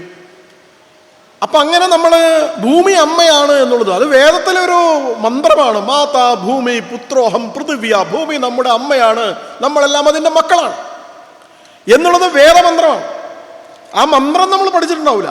പക്ഷെ നമുക്ക് ഈ ഭൂമി അമ്മയാണ് എന്നൊരു തോന്നൽ നമ്മുടെ ഉള്ളിലുണ്ട്. നമ്മുടെ രക്തത്തിലും മജ്ജയിലും മാംസത്തിലും ചിന്തയിലും നമ്മുടെ വികാരത്തിലും പ്രാണയിലും ശ്വാസത്തിലുമെല്ലാം ആ വൈകാരികമായ ഭാവം നമ്മുടെ ഉള്ളിലുണ്ട്. അപ്പം നമ്മളത് തൊട്ട് തലയിൽ വെക്കുകയാണ്. കരാഗ്രേ വസതേ ലക്ഷ്മി, കരമധ്യേ സരസ്വതി, കരമൂലേതു ഗോവിന്ദം, പ്രഭാതേ കരദർശനം. കൈ നോക്കുന്നു, ഈശ്വരനെ സ്മരിക്കുന്നു. സമുദ്രവസനെ ദേവി പർവ്വതസ്ഥന മണ്ഡലേ വിഷ്ണുപത്നി നമസ്തുഭ്യം. പാദസ്പർശം ക്ഷമസ്വമേ. എൻ്റെ കാലുകൊണ്ട് ഞാൻ അമ്മയെ ചവിട്ടുകയാണ്, ക്ഷമിക്കണം, എൻ്റെ അമ്മയാണിത്.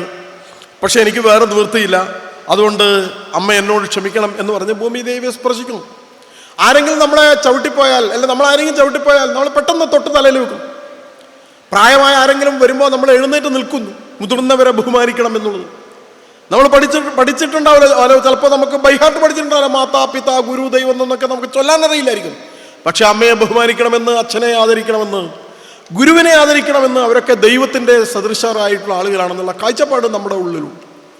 ഇങ്ങനെ നമ്മൾ ഈ പ്രപഞ്ചത്തെ മുഴുവനും ഈ ഒരു മനോഹരമായ കാഴ്ചപ്പാടോടുകൂടി, ഇതെല്ലാം എൻ്റെയും അതിലുമുള്ളത് ഒരേ ആത്മാവാണെന്ന കാഴ്ചപ്പാടോടുകൂടിയാണ് നമ്മൾ മുന്നോട്ട് പോകുന്നത്. നമ്മുടെ ജീവിതത്തിൽ അനുഷ്ഠിക്കാൻ വേണ്ടിയുള്ള പദ്ധതികളും ധാരാളമായിട്ടുണ്ട്. ആ പദ്ധതികളിൽ ഒന്നാണ്, നിങ്ങളെല്ലാം കേട്ട് കാണും ആ പദ്ധതിയെക്കുറിച്ച്, അല്ലെങ്കിൽ നമ്മുടെ ജീവിതത്തിൽ അനുഷ്ഠിക്കേണ്ടുന്ന കാര്യങ്ങളെക്കുറിച്ച്. അതൊരു യജ്ഞമായിട്ടാണ് പറയുന്നത്. യജ്ഞം എന്ന് പറയുന്നത് നമ്മുടെ നാട്ടിൽ പൗരാണികാലം മുതൽ തന്നെ യജ്ഞങ്ങൾ അനുഷ്ഠിക്കണം എന്ന് പറയും. യാഗങ്ങൾ, യജ്ഞങ്ങൾ എന്നൊക്കെ പറഞ്ഞിട്ടുണ്ട്. പക്ഷെ നമ്മുടെ ജീവിതം തന്നെ ഒരു യജ്ഞമാക്കി മാറ്റണമെന്നാണ്. ജീവിതത്തെ 4 ഭാഗമായിട്ട് തിരിഞ്ഞിട്ടുണ്ട്. ആ 4 ഭാഗത്തിൽ ഒന്ന് വിദ്യാഭ്യാസ കാലഘട്ടമാണ്, അത് ബ്രഹ്മചര്യമാണ്. വിദ്യാഭ്യാസ കാലഘട്ടം എന്ന് പറയുന്നത് അത് ആത്മീയമായ കാര്യങ്ങൾ അനുഷ്ഠിച്ചാൽ മാത്രമേ വിദ്യാഭ്യാസം നേടാൻ സാധിക്കൂ എന്നുള്ളതുകൊണ്ട് ബ്രഹ്മചര്യ കാലഘട്ടമായിരിക്കണമെന്ന്. ബ്രഹ്മത്തിൽ ചരിക്കുക എന്നുള്ളതാണ് ബ്രഹ്മചര്യം എന്ന് പറയുന്നത്.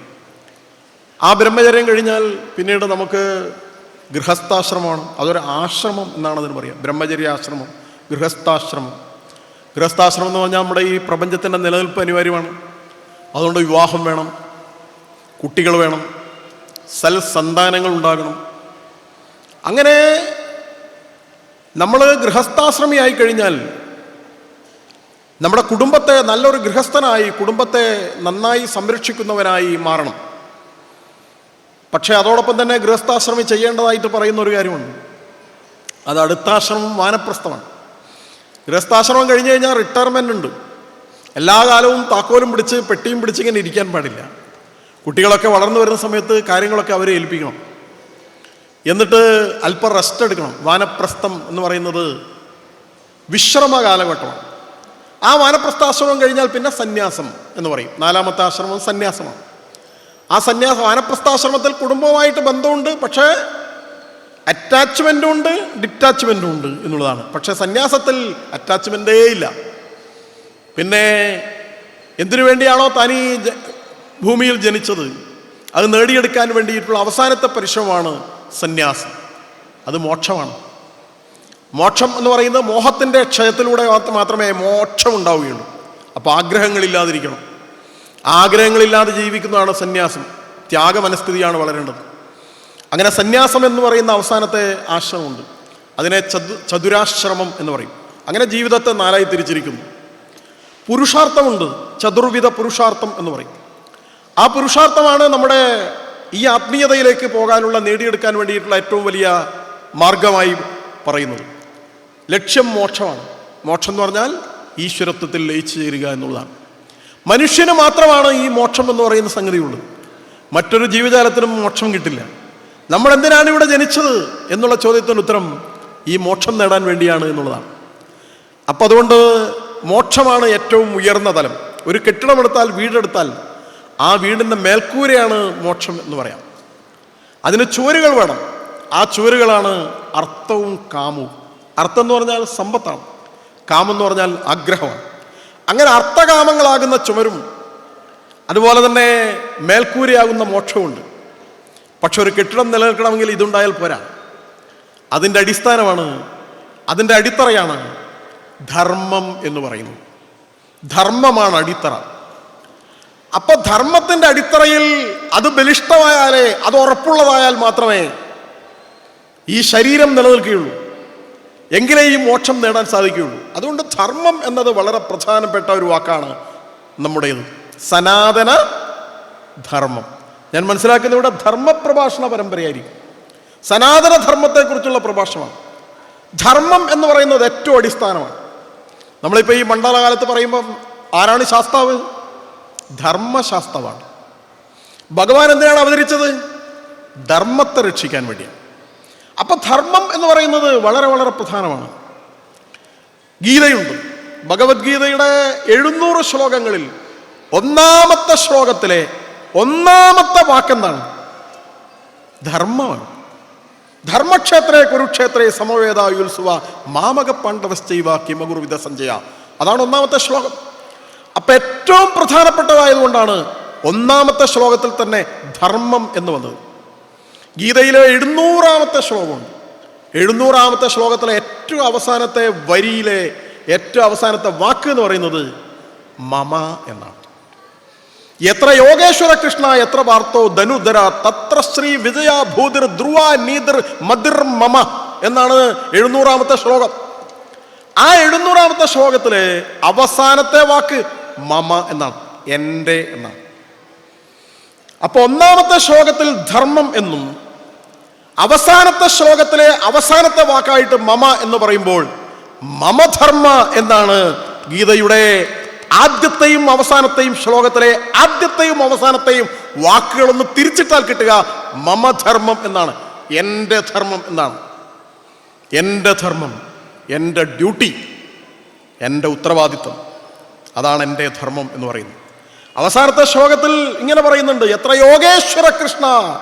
കൃഷ്ണൻ എങ്ങനെയുള്ള ആളാണ്? യോഗേശ്വരനായ കൃഷ്ണൻ. ഭഗവാൻ യോഗേശ്വരനാണ്.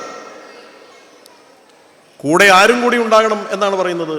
തത്ര പാർത്ഥോ ധനുർധരാ. അടുത്ത് തന്നെ പാർത്ഥനുണ്ടാകണം. എങ്ങനെ? ധനുർധരനായി, അമ്പും വില്ലും ധരിച്ച അർജുനൻ.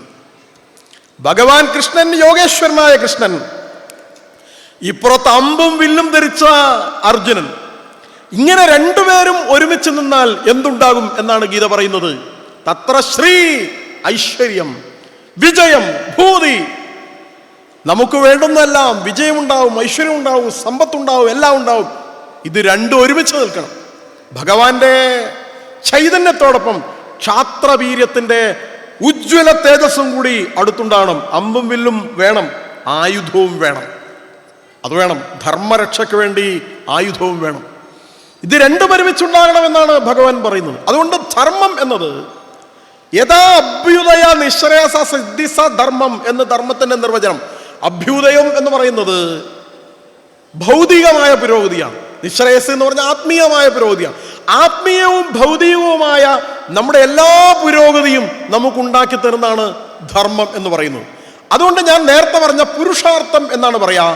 അർത്ഥം കാമം, സമ്പത്ത് ആഗ്രഹം, അടിത്തറ ധർമ്മം, മോക്ഷം എന്ന് പറയുന്നത് മേൽക്കൂര, ലക്ഷ്യം. എങ്ങനെയാണ് മോക്ഷം കിട്ടുക?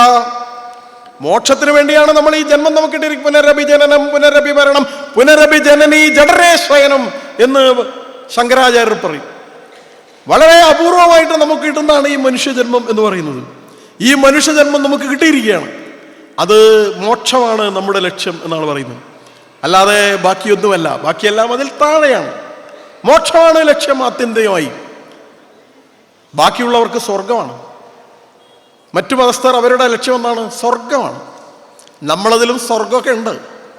പക്ഷെ സ്വർഗം എന്ന് പറയുന്നത് നമ്മുടെ ആത്യന്തികമായ ലക്ഷ്യമല്ല.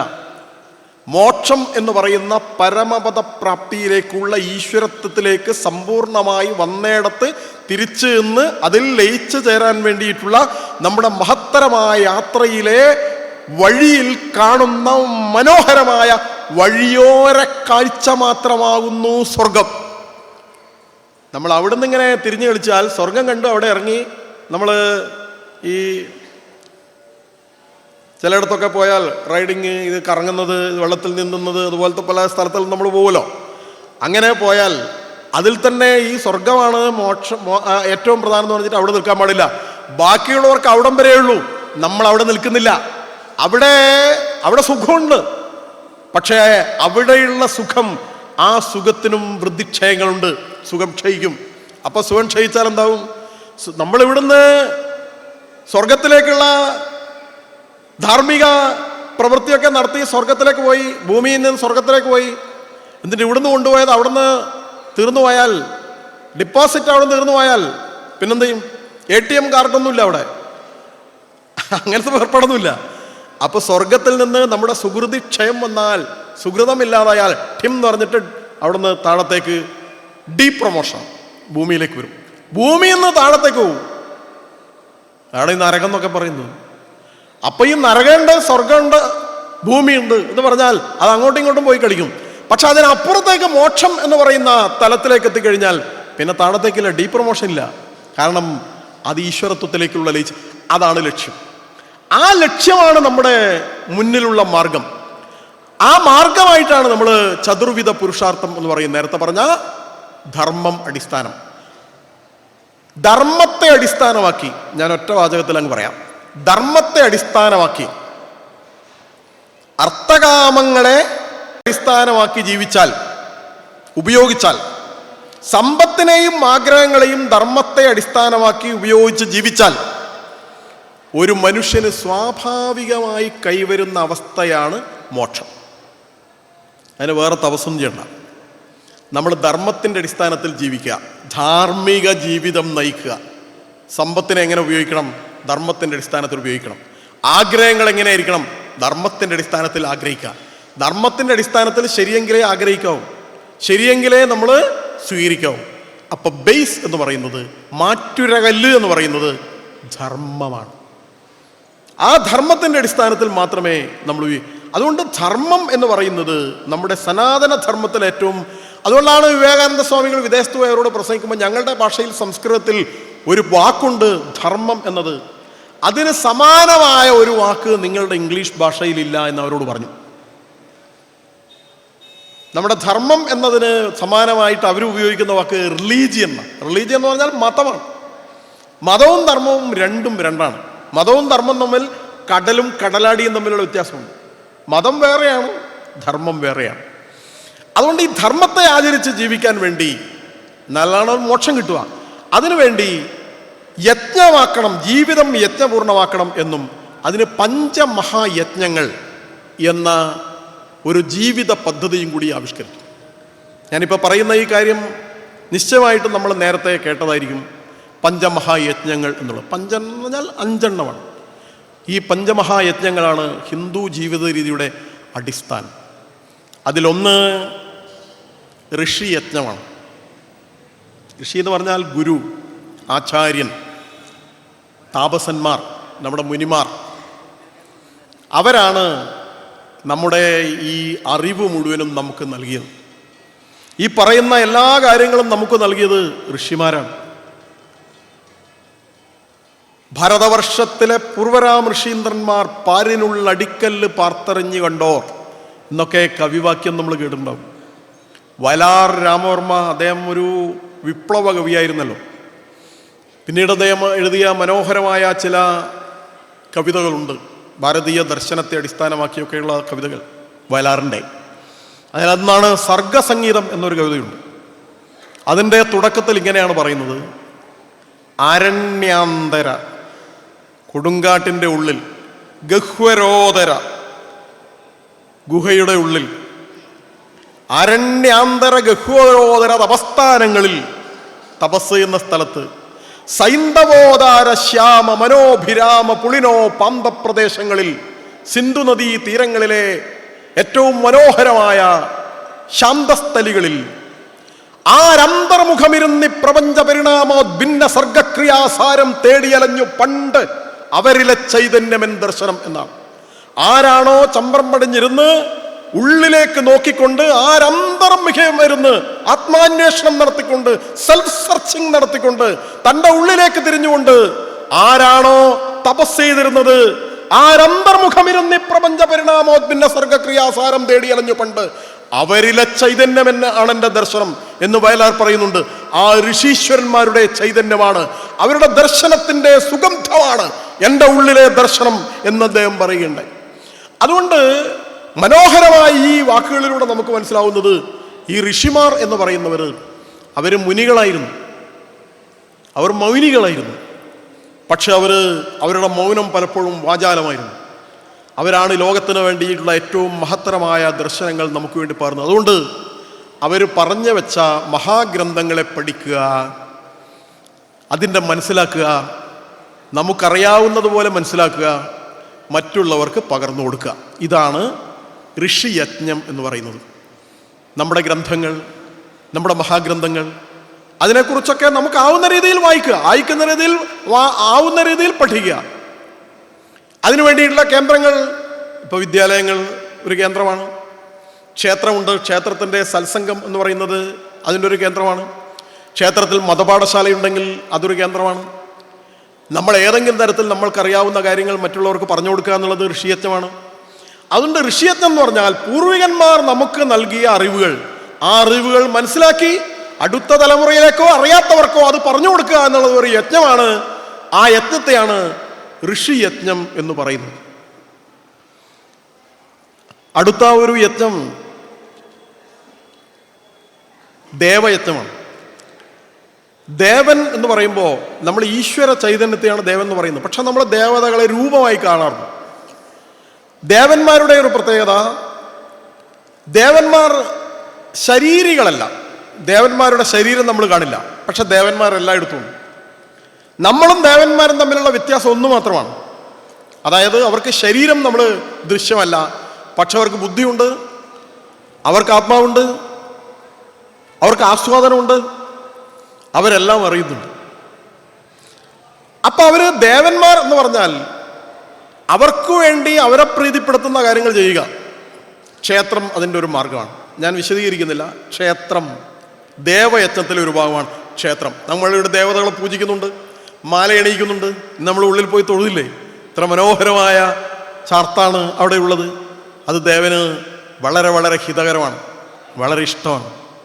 സുഗന്ധം വളരെ ഇഷ്ടമാണ്, ദീപം വളരെ ഇഷ്ടമാണ്, സൗന്ദര്യം വളരെ ഇഷ്ടമാണ് ദേവന്. അപ്പം അതുകൊണ്ട് ദേവനെ നമ്മൾ ക്ഷേത്രത്തിലൂടെ, മറ്റു ധാരാളം മാർഗം, ചിത്രകല, ശില്പകല, ഇതൊക്കെ ദേവന് ഇഷ്ടമാണ്. അങ്ങനെ എല്ലാം ഈ നമ്മൾ ഈ ദേവന് വേണ്ടി ചെയ്യുന്ന ഈ മുഴുവൻ കാര്യങ്ങളും ദേവയജ്ഞത്തിൽപ്പെടും. നമ്മളിപ്പോൾ ഒരു ഭജന നടത്തുന്നു.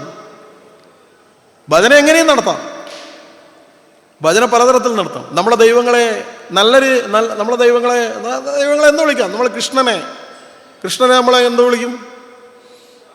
പലതും വിളിക്കും. നമ്മൾ ഇഷ്ടം കൂടിയാൽ എന്ത് വിളിക്കും? എടാ നമുക്ക് വിളിക്കും. ഇഷ്ടം കൂടിയിട്ട് കൃഷ്ണനെ നമ്മൾ കള്ളൻ എന്ന് വിളിക്കും. കള്ളൻ. നന്ദകുമാര നവനീത ചോര ആലില കണ്ണ ശ്രീഹരേ.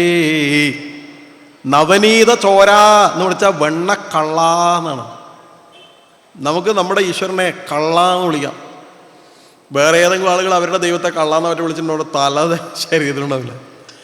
അപ്പം നമുക്ക് ഇതുപോലെ ഈശ്വരനെ ദേവയജ്ഞത്തിൽ പറയും ഭക്തൻ എങ്ങനെയൊക്കെ ഈശ്വരനെ പ്രാപിക്കണം അല്ലെങ്കിൽ പ്രാർത്ഥിക്കണം എന്ന് പറയും. അങ്ങനെ പറയുമ്പോൾ അതിൽ പലതരത്തിലുണ്ട്. നമ്മൾ നാമം ചൊല്ലും, ശ്രവണം, കീർത്തനം, വിഷ്ണു സ്മരണം, പാദസേവനം, അർച്ചനം, വന്ദനം, ദാസ്യം, സഖ്യം, ആത്മനിവേദനം, ഇതൊക്കെയുണ്ട്. ശ്രവണം, കീർത്തനം, വിഷ്ണു സ്മരണം, പാദസേവനം, അർച്ചനം, വന്ദനം, ദാസ്യം, സഖ്യം. ഏറ്റവും അവസാനം പറയുന്നത് സഖ്യം, സുഹൃത്തിനെ പോലെ. അർജുനും കൃഷ്ണനും സുഹൃത്തുക്കളായിരുന്നു, സഖാക്കളായിരുന്നു.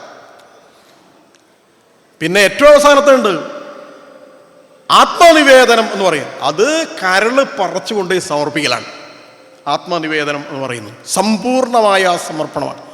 അങ്ങനെ ദേവയജ്ഞം എന്ന് പറയുന്നത് നമ്മുടെ ആത്മീയ കേന്ദ്രങ്ങൾ, ക്ഷേത്രങ്ങൾ, സാധനാകേന്ദ്രങ്ങൾ, അങ്ങനെ ദൈവികമായ കാര്യങ്ങളെല്ലാം നമ്മൾ ചെയ്യേണ്ടത് അനുഷ്ഠിക്കണം, കൊടുക്കേണ്ടത് കൊടുക്കണം. എങ്കിൽ മാത്രമേ നമുക്ക് കിട്ടേണ്ടത് കിട്ടുകയുള്ളൂ. അതോടൊപ്പം തന്നെ നമ്മൾ ചെയ്യേണ്ടുന്ന കുറച്ച് കാര്യങ്ങളും കൂടിയുണ്ട്. അതിലേറ്റവും പ്രധാനപ്പെട്ടത് നമ്മുടെ വ്രതങ്ങൾ എന്നുള്ളതാണ്. വ്രതങ്ങൾ, ഉപാസനകൾ, ഉപവസിക്കുക, ഉപാസിക്കുക, വ്രതം നോൽക്കുക എന്നുള്ളത്. ശിവരാത്രി വ്രതം ശിവന് പ്രധാനമാണ്. തിരുവാതിര വ്രതമുണ്ട്, അങ്ങനെ ശനിയാഴ്ച ഒരിക്കലുണ്ട്. അങ്ങനെ വ്രതങ്ങൾ ധാരാളമുണ്ട്. ശരീരത്തിനും നല്ലതാണ്, മനസ്സിനും നല്ലതാണ്, അതുപോലെ നമ്മുടെ ആത്മീയമായ അഭിവൃദ്ധിക്കും നല്ല. ഉപവസിക്കുക എന്ന് പറഞ്ഞാൽ അടുത്തിരിക്കുക എന്നാണ് അർത്ഥം. ആരുടെ അടുത്ത്? ഈശ്വരൻ്റെ അടുത്ത്. ശിവരാത്രി വ്രതം എടുത്തിട്ട് നമശിവായ നമശിവായ ചൊല്ലുമ്പോൾ ദേവന്റെ അടുത്തിരിക്കലാണ്.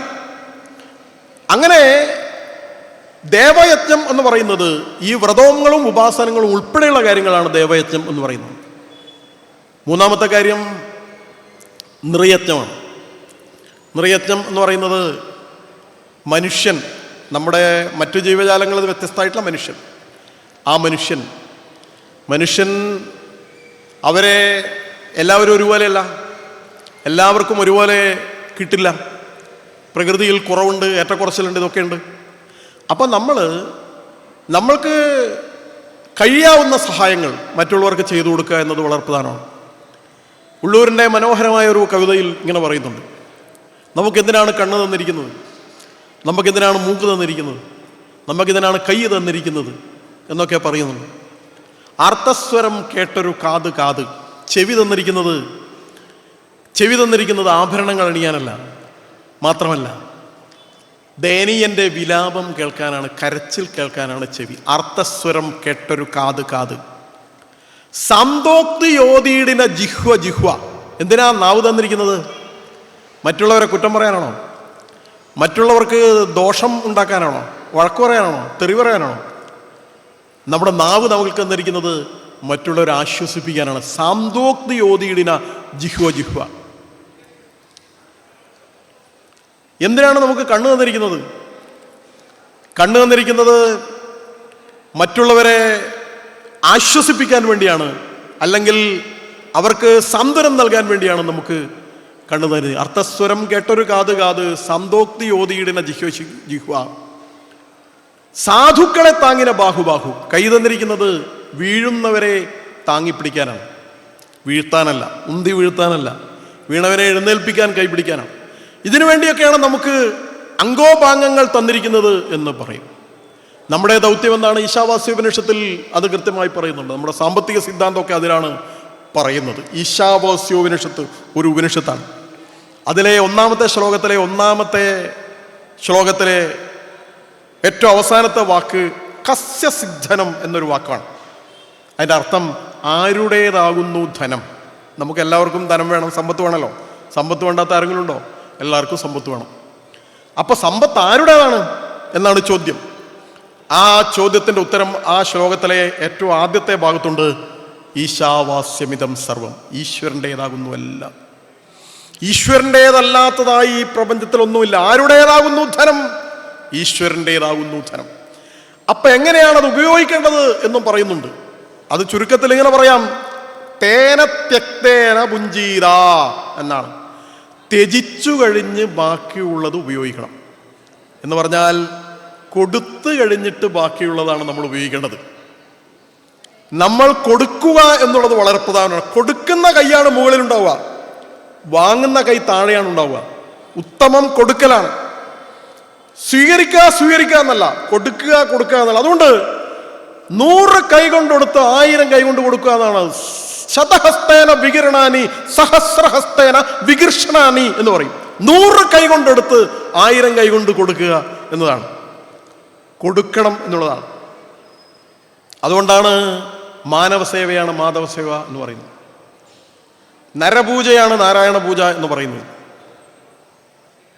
തന്നാൽ കരേറേണ്ടവരെത്ര പേരോ താഴത്തു പാഴ്ചേറിൽ അമർന്നിരിക്കെ താനൊറ്റയിൽ ബ്രഹ്മപദം കൊതിക്കും തപോനിധിക്കെന്തൊരു ചരിതാർത്ഥ്യം എന്നൊരു കവി പറയുന്നുണ്ട്. എനിക്ക് മാത്രം മോക്ഷം ഉണ്ടാണെന്ന് വിചാരിച്ചിട്ട് താഴെ പുഴുക്കളെ പോലെ മനുഷ്യൻ ചെളിക്കുണ്ടിൽ പുളയുമ്പോൾ, വിദ്യാഭ്യാസമില്ലാതെ, സമ്പത്തില്ലാതെ, ആരോഗ്യമില്ലാതെ അവൻ കഷ്ടപ്പെടുമ്പോൾ എനിക്ക് മാത്രം മോക്ഷം ഉണ്ടാകണം, ബാക്കിയുള്ളതൊന്നും ഞാൻ നോക്കേണ്ടതില്ല എന്ന് ചിന്തിക്കുന്ന സ്വാർത്ഥികൾക്കൊരിക്കലും ഈ മോക്ഷം ഉണ്ടാവില്ല. നമ്മളെല്ലാവരെയും കൂട്ടിച്ചേർത്താണ്. അതിനാണ് മനുഷ്യന് ബുദ്ധി തന്നിരിക്കുന്നത്. അതിനാണ് നമുക്ക് ഈശ്വരൻ ഈ ബുദ്ധി പകർന്നു നൽകിയിരിക്കുന്നത്. ആ ബുദ്ധി നമുക്ക് ഉപയോഗിക്കാം. അതുകൊണ്ട് നിർയജ്ഞം എന്ന് പറയുന്നത് സേവനത്തിൻ്റെയും ത്യാഗത്തിൻ്റെയും മഹത്തരമായ ആശയങ്ങളെ നമുക്ക് പകർന്നു നൽകുന്നതാണ്. ഈശാവാസ്യം ഇതം സർവം വ്യക്തം ജഗത്യാം ജഗത്തേന തെക്തേന മുഞ്ചീതാമാകൃത കസ്യസിദ്ധനം എന്നാണ്. കസ്യസിദ്ധനം എന്നുള്ള ചോദ്യത്തിന് ആരുടേതാകുന്നു ധനം എന്ന ചോദ്യത്തിൻ്റെ ഉത്തരം ഈശ്വരന്. നമ്മളിവിടെ പ്രദക്ഷിണമൊക്കെ നടത്തുമ്പോൾ ഭണ്ഡാരത്തിൽ പൈസ ഇടുമല്ലോ. അപ്പോൾ ഭണ്ഡാരത്തിൽ പൈസ ഇടുമ്പോൾ നമ്മൾ ചിലപ്പോൾ നേരത്തെ പൈസ ഇടുമ്പോൾ ആരുടെയെങ്കിലും ഒരു പൈസ താഴെ വീണ് കിടക്കുന്നുണ്ടെന്നായിരിക്കാം. ഒരു 5 രൂപയൊക്കെ ഭണ്ഡാരത്തിൽ താഴെ വീണ് കിടക്കുന്നു. അപ്പോൾ നമ്മളെന്ത് ചെയ്യും? സാധാരണതയിൽ നമ്മൾ വീണ് കിടക്കുന്ന ആ പൈസയും കൊടുത്ത് ഭണ്ഡാരത്തിലിടും എന്നുള്ളതാണ്. ഭണ്ണാരടക്കം അടിച്ചു മാറ്റുന്നവരുണ്ട്. ഭഗവാന്റെ സ്വർണ്ണപ്പാളി അടക്കം അടിച്ചു മാറ്റിയ കഥയൊക്കെയാണ് നമ്മൾ കേൾക്കുന്നത്. കട്ടുകൊണ്ടുപോകുന്ന കൊള്ളയുടെ കഥയാണ് ഇപ്പോൾ കേൾക്കുന്നത്. പക്ഷേ കൊള്ളക്കാരെ കുറിച്ചല്ല ഞാൻ പറയുന്നത്, ഭക്തനെ കുറിച്ചാണ് പറയുന്നത്. ഭക്തൻ അങ്ങനെ താഴെ വീണ് കിടക്കുന്ന ഒരു പൈസ കണ്ടാൽ അതും കൂടി എടുത്ത് ഭണ്ണാരത്തിലിടും. എന്തുകൊണ്ടാണ്? നമ്മൾ പറയും ഇത് ഭഗവാന്റേതാണ്, അത് എടുക്കാൻ പാടില്ല. എടുത്താൽ എന്താണ് എന്നുള്ളത് നമ്മുടെ ഉപബോധ മനസ്സിലുണ്ട്. ഭഗവാന്റേത് എടുത്താൽ സന്തതി പരമ്പരേനെ വളരെ ബാധിക്കുന്നു. ഇപ്പോൾ ചില ആളുകൾ സന്തതി പരമ്പര ബാധിക്കുന്നതെന്ന് കാത്തിക്കുന്നില്ല. ഇപ്പോൾ വയലിൽ പണിയെടുത്ത വരമ്പത്താ കൂലി. അതുകൊണ്ടാണ് ഒരാൾ ജയിലിലേക്ക് ഇങ്ങനെ തുടർച്ചയായിട്ട് പോയിക്കൊണ്ടിരിക്കുന്നത്. ഭഗവാന്റെ കട്ട് കഴിഞ്ഞാൽ അത്ര എളുപ്പത്തിൽ രക്ഷ കിട്ടില്ല. അപ്പോൾ അത് ഭണ്ണാരത്തിലിടുമ്പോൾ താഴെ വീണ പൈസ ഭഗവാന്റേതാണെന്ന് പറഞ്ഞ് നമ്മൾ ഭണ്ണാരത്തിലിടുകയാണ്. ഞാൻ ചോദിക്കുന്നത്, ഭണ്ണാരത്തുനിന്ന് താഴെ വീണത് മാത്രമാണോ ഭഗവാന്റേത്? ഭണ്ണാരം ആരുടേതാണ്? ഈ പ്രപഞ്ചം മുഴുവൻ ആരുടേതാണ്? ഇതെല്ലാം ഈശ്വരൻ്റേതാണ്. എല്ലാം ഈശ്വരൻ്റേതാണ് എന്നാണ്. അപ്പം എല്ലാം ഈശ്വരൻ്റേതാണ്, എല്ലാവരും ഈശ്വരൻ്റേതാണ് എന്നുള്ളൊരു കാഴ്ചപ്പാട്. ആ കാഴ്ചപ്പാടനുസരിച്ച് ചിന്തിക്കുമ്പോൾ സ്വാഭാവികമായും കഴിവില്ലാത്തവരെ, ബുദ്ധിമുട്ടുള്ളവരെ, വൈകല്യമുള്ളവരെ, അവരെയൊക്കെ നമ്മളെക്കൊണ്ട് സഹായിക്കുന്ന രീതിയിൽ സഹായിക്കാൻ നമുക്ക് സാധിക്കണം എന്നുള്ളതാണ് അടുത്ത കാര്യം. മറ്റൊന്ന് ഭൂതയജ്ഞമാണ്. ഭൂതയജ്ഞം എന്ന് പറയുന്നത് ഈ പ്രപഞ്ചം മുഴുവനും, ഇപ്പോൾ ക്ഷേത്രത്തിൽ നമ്മൾ നടക്കുന്ന ഒരു ചടങ്ങ് കണ്ടിട്ടുണ്ടാവും, ശ്രീഭൂതബലി എന്ന് കണ്ടിട്ടുണ്ടാവും. ദേവൻ അവിടെ ചെയ്യുന്നു, പക്ഷെ അത് ദേവൻ്റെ അംശങ്ങൾ തന്നെ പുറത്തുണ്ട്, ഭൂതങ്ങൾ. ആ ഭൂതങ്ങൾ എന്ന് പറയുന്നത് പഞ്ചഭൂതങ്ങൾ തന്നെയാണ്. അതെല്ലാ ജീവജാലങ്ങളും വിടും. അവർക്ക് ബലി തൂവുകയാണ്, അവർക്ക് നിവേദ്യം നൽകുകയാണ്. ഈ പ്രപഞ്ചം എല്ലാവരും ചേർന്നാണ്. എല്ലാവരും ചേർന്നാണ് പ്രപഞ്ചം. ഈ ഭൂമിയിലെ 3 ഭാഗം വെള്ളമാണ്, 1 കരയാണ്. ആ 1 കരയിലുള്ള ജീവജാലങ്ങളും വെള്ളത്തിലുള്ള ജീവജാലങ്ങൾ, 3 വരുന്ന വെള്ളത്തിലെ എത്രയോ കിലോമീറ്റർ അടിയിൽ, ആഴങ്ങളിൽ, അത്യഗാധങ്ങളിലുള്ള ചെറു സൂക്ഷ്മ ജീവികളും ഉൾപ്പെടെ നമ്മുടെ ഭൂമിയിലെ അന്റാർട്ടിക്ക പോലെയുള്ള വിദൂരമായ പ്രദേശങ്ങളിലെ അത്യപൂർവമായ ജീവികൾ ഉൾപ്പെടെ, നമ്മൾ അന്തരീക്ഷത്തിലുള്ള ലക്ഷക്കണക്കിന് ജീവജാലങ്ങൾ ഉൾപ്പെടെ ഈ പ്രപഞ്ചത്തിലുള്ള എല്ലാ ജീവജാലങ്ങൾക്കും ജീവിക്കാൻ ആവശ്യമായ പ്രാണവായു കിട്ടണമെങ്കിൽ 1/4 വരുന്ന ഭൂമിയിലെ 1/4 കാടായിരിക്കണം. 3/1 മരങ്ങൾ ഉണ്ടാവണം, 3/1 വൃക്ഷങ്ങൾ ഉണ്ടാവണം. അപ്പം നമ്മളെങ്ങനെയാണ് നിലനിൽക്കുന്നത്? ഭൂമി നമുക്ക് മരങ്ങൾ നമുക്ക് ഓക്സിജൻ നൽകുന്നതുകൊണ്ടാണ്. നമ്മൾ പുറത്തേക്ക് കാർബൺ ഡൈ ഓക്സൈഡ് വിടുമ്പോൾ നമുക്ക് പ്രാണവായു കിട്ടണമെങ്കിൽ മരങ്ങൾ തരണ്ടേ? അപ്പം മരങ്ങൾ നിലനിൽക്കണ്ടേ? അതുകൊണ്ട് മറ്റു ജീവജാലങ്ങൾ എന്ന് പറഞ്ഞാൽ, അതിൽ ജീവജാലങ്ങൾ എന്ന് പറഞ്ഞാൽ ഈ മരങ്ങൾ വിടും, വൃക്ഷങ്ങൾ വിടും, അതിന് ജീവനുണ്ട് എന്ന് നമ്മൾ കരുതിയാണ്.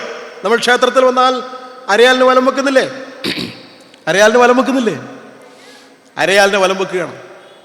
നമ്മൾ വൃക്ഷങ്ങളെ ഈശ്വര തുല്യമായി കാണുകയാണ്. നമ്മുടെ ഒരു ഋഷിയുടെ കാര്യം നേരത്തെ പറഞ്ഞല്ലോ, ഒരു ഋഷി പണ്ട്, കണ്വൻ എന്നാണ് അദ്ദേഹത്തിൻ്റെ പേര്. അദ്ദേഹത്തിൻ്റെ ഒരു മകളുണ്ട്, ശകുന്തള എന്നാണ്, വളർത്തുമകളാണ്. ശകുന്തങ്ങൾ നൽകിയതുകൊണ്ടാണ് ശകുന്തള എന്ന് പേര് വിട്ടത്. ശകുന്തങ്ങൾ എന്ന് പറഞ്ഞാൽ പക്ഷികൾ നൽകിയതാണ് ആ കുഞ്ഞിനെ അദ്ദേഹത്തിന്. അതുകൊണ്ട് അദ്ദേഹം ശകുന്തള എന്ന് പേരിട്ട് അതിനെ വളർത്തി.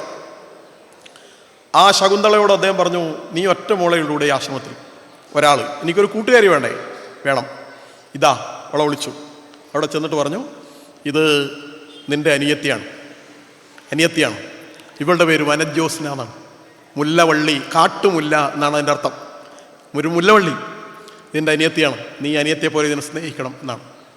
അവൾ അനിയത്തെ പോലെ സ്നേഹിച്ചു, വനജ്യോത്സ്ന എന്ന് പേരിട്ടു. അതിന് വെള്ളം കൊടുക്കും, അതിനടുത്ത് പോയെന്ന് പറയും, അങ്ങനെയൊക്കെ.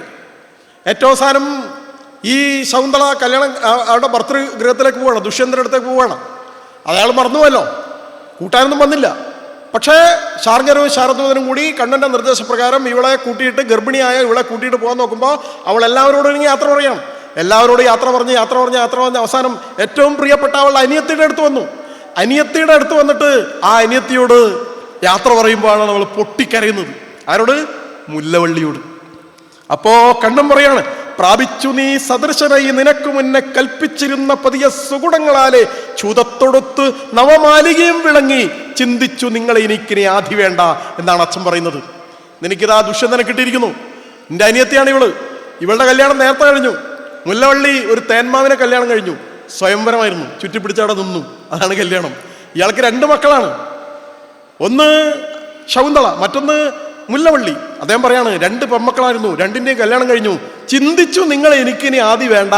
പെമ്മക്കളെ കല്യാണം കഴിഞ്ഞാൽ അച്ഛനും അമ്മക്കും നല്ല സന്തോഷമല്ലേ? ആ ആദി എനിക്ക് തീർന്നിരിക്കുന്നു എന്നാണ്.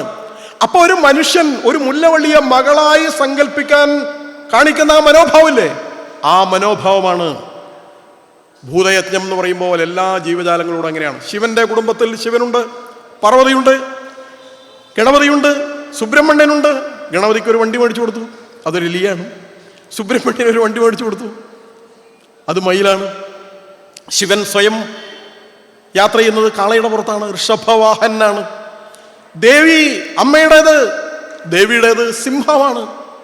ശിവൻ സ്വയം തൻ്റെ കഴുത്തിലൊക്കെ അണിയുകയാണ്, നാഗഭൂഷണനാണ്, പന്നക വിഭൂഷണനാണ്, പാമ്പാണ്. നോക്കൂ, അവരുടെ കുടുംബത്തിൽ ആരൊക്കെയുള്ളത്. ശിവനും ഫാമിലിയും ഒരു ടൂർ പോയിട്ട് വരുമ്പോൾ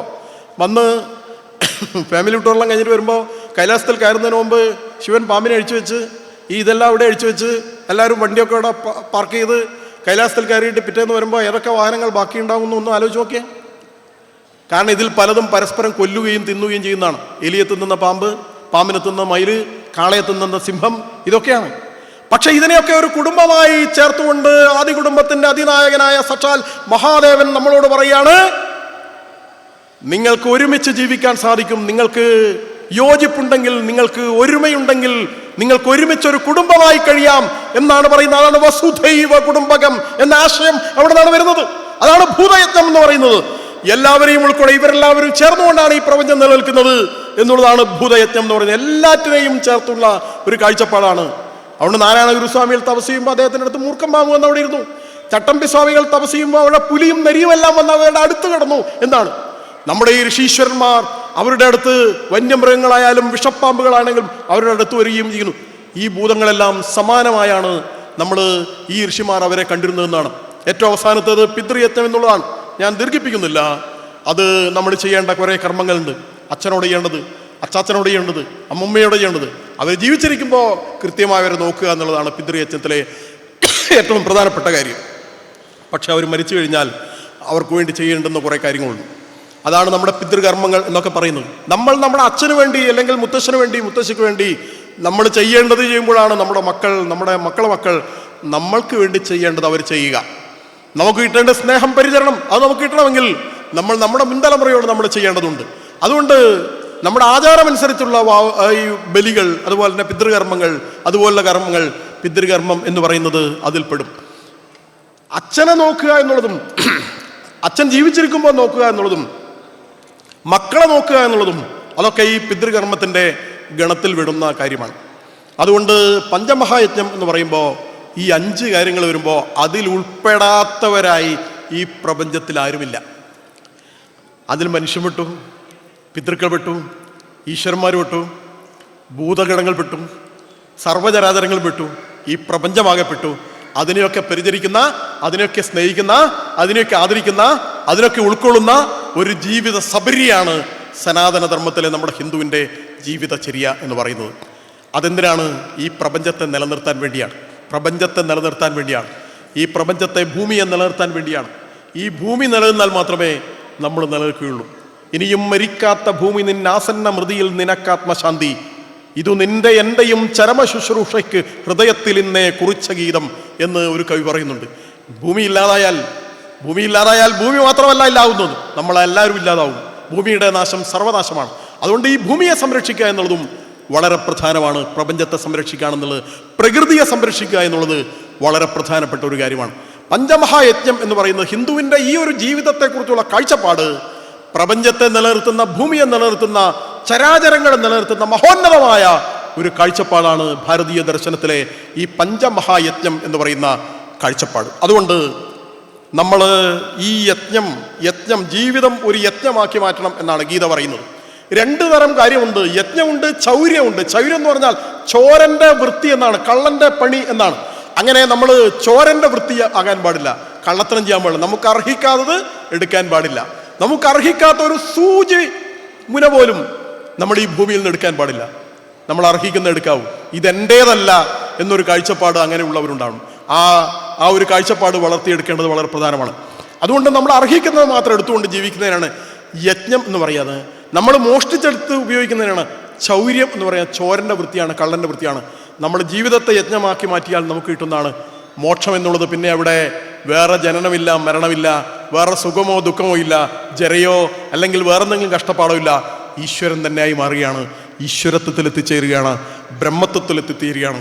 അതിനുവേണ്ടിയാണ് നമുക്ക് ഈ ജന്മം തന്നിരിക്കുന്നത്. വളരെ എളുപ്പം തന്നെ നമ്മുടെ ജീവിതം ഇല്ലാതാകും എന്നാണ് പറയും. ശങ്കരാചാര്യർ പറയുന്നുണ്ട്, നമ്മളെപ്പോഴാണ് നമുക്ക് കിട്ടിയ ഈ സുവർണാവസരം അല്ലെങ്കിൽ ഈ മനുഷ്യജീവിതം നഷ്ടപ്പെട്ടു പോവുക എന്ന് പറയാൻ പറ്റില്ല എന്നാണ്. ഏത് സമയവും നമ്മുടെ കണ്ണടഞ്ഞു പോകും. ഒരു താമര ഇതളിൻ്റെ മേലെ ഒരു തുള്ളി മഞ്ഞുതുള്ളി ഉണ്ടെങ്കിൽ ആ മഞ്ഞുതുള്ളിയുടെ ആയുസ് എത്രയാണ്? ആ മഞ്ഞുതുള്ളിയുടെ ആയുസ്, താമര ഇതളിൻ്റെ മേലെയുള്ള ഒരു മഞ്ഞുതുള്ളിയുടെ ആയുസ് ഒരു ചെറിയ കാറ്റ്, ഒരു തെന്നൽ വരുന്നവരെയാണ്. ഒരു ഇളങ്കാറ്റ് വന്നാൽ ആ മഞ്ഞുതുള്ളിയുടെ ആയുസ് തീർന്നു, അത് താഴെ വീടും. അങ്ങനെയാണ്, അത്രയേ ആയുസുള്ളൂ എന്നാണ്. അതുകൊണ്ട് ക്ഷണികമായ നമ്മുടെ ജീവിതത്തിൽ, നശ്വരമായ നമ്മുടെ ജീവിതത്തിൽ, അങ്ങനെയാണ് പറയാം. എഴുത്തച്ഛനൊക്കെ പറയുന്നത്, വന്നി സന്തപ്ത ലോഹസ്താംബു ബിന്ദുരാം സന്നിപം മർത്യജന്മം ക്ഷണഭംഗുരം എന്നാണ്. ചുട്ടുപഴുത്ത ലോഹത്തടിൽ ഒരു തുള്ളി വെള്ളം വീണാൽ അതെത്ര വേഗം ഇല്ലാതായി പോകും, അതുപോലെ മനുഷ്യജന്മം ഇല്ലാതായി പോകുമെന്നാണ്. അത്ര വേഗത്തിൽ ഇല്ലാതാവുമെന്നാണ്. ശങ്കരാചാര്യ പറയും, നളിനീ ദളഗത ജലമതി തരളം മധ്വജീവിതമതിശയ ചപലം വിദിവ്യാദ്യഭിമാനഗ്രസ്തം ലോകം ശോകഹതം ച സമസ്തം.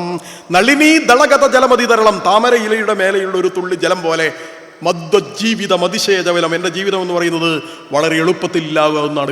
വിദ്യാഭിമാനഗ്രസ്തം ലോകം ശോകഹതം ച സമസ്തം. മനുഷ്യജീവിതം പല ദുഃഖങ്ങൾ കൊണ്ടും ദുരിതങ്ങൾ കൊണ്ടും വലയുകയാണ്, എളുപ്പത്തിൽ ഇല്ലാതാവുന്നതാണ്. അതുകൊണ്ട് നമ്മൾ എത്ര കാലം ജീവിക്കുന്നു അത്രകാലം നന്നായി നല്ല ചിന്തയോടുകൂടി ലോകത്തെ സംരക്ഷിക്കാൻ വേണ്ടി, പ്രകൃതിയെ സംരക്ഷിക്കാൻ വേണ്ടി, സജ്ജനങ്ങൾക്ക് നന്മ പകർന്നുകൊണ്ട് സ്വന്തം ജീവിതം ഒരു യജ്ഞമാക്കി മാറ്റിക്കൊണ്ട് ജീവിക്കണം. അങ്ങനെയാണെങ്കിൽ നമുക്ക് മോക്ഷം ലഭ്യമാകുമെന്നാണ് സനാതനധർമ്മം നമ്മളോട് പറയുന്നത്. അതിനുള്ള പരിശ്രമമാകട്ടെ, അതിനുള്ള അന്വേഷണമാകട്ടെ നമ്മുടെ ഓരോരുത്തരുടെയും ജീവിതം എന്ന് പറഞ്ഞുകൊണ്ട് ഈ പ്രഭാഷണ പരിപാടിക്ക് എന്നെ ക്ഷണിച്ചതിനുള്ള എൻ്റെ സന്തോഷം അറിയിച്ചുകൊണ്ട്, ഈ പരിപാടി ഉദ്ഘാടനം ചെയ്തതായി അറിയിച്ചുകൊണ്ട് ഭഗവാന്റെ തൃപ്പാദങ്ങളിൽ എൻ്റെ വാക്കുകൾ സമർപ്പിക്കുന്നു. നമസ്കാരം.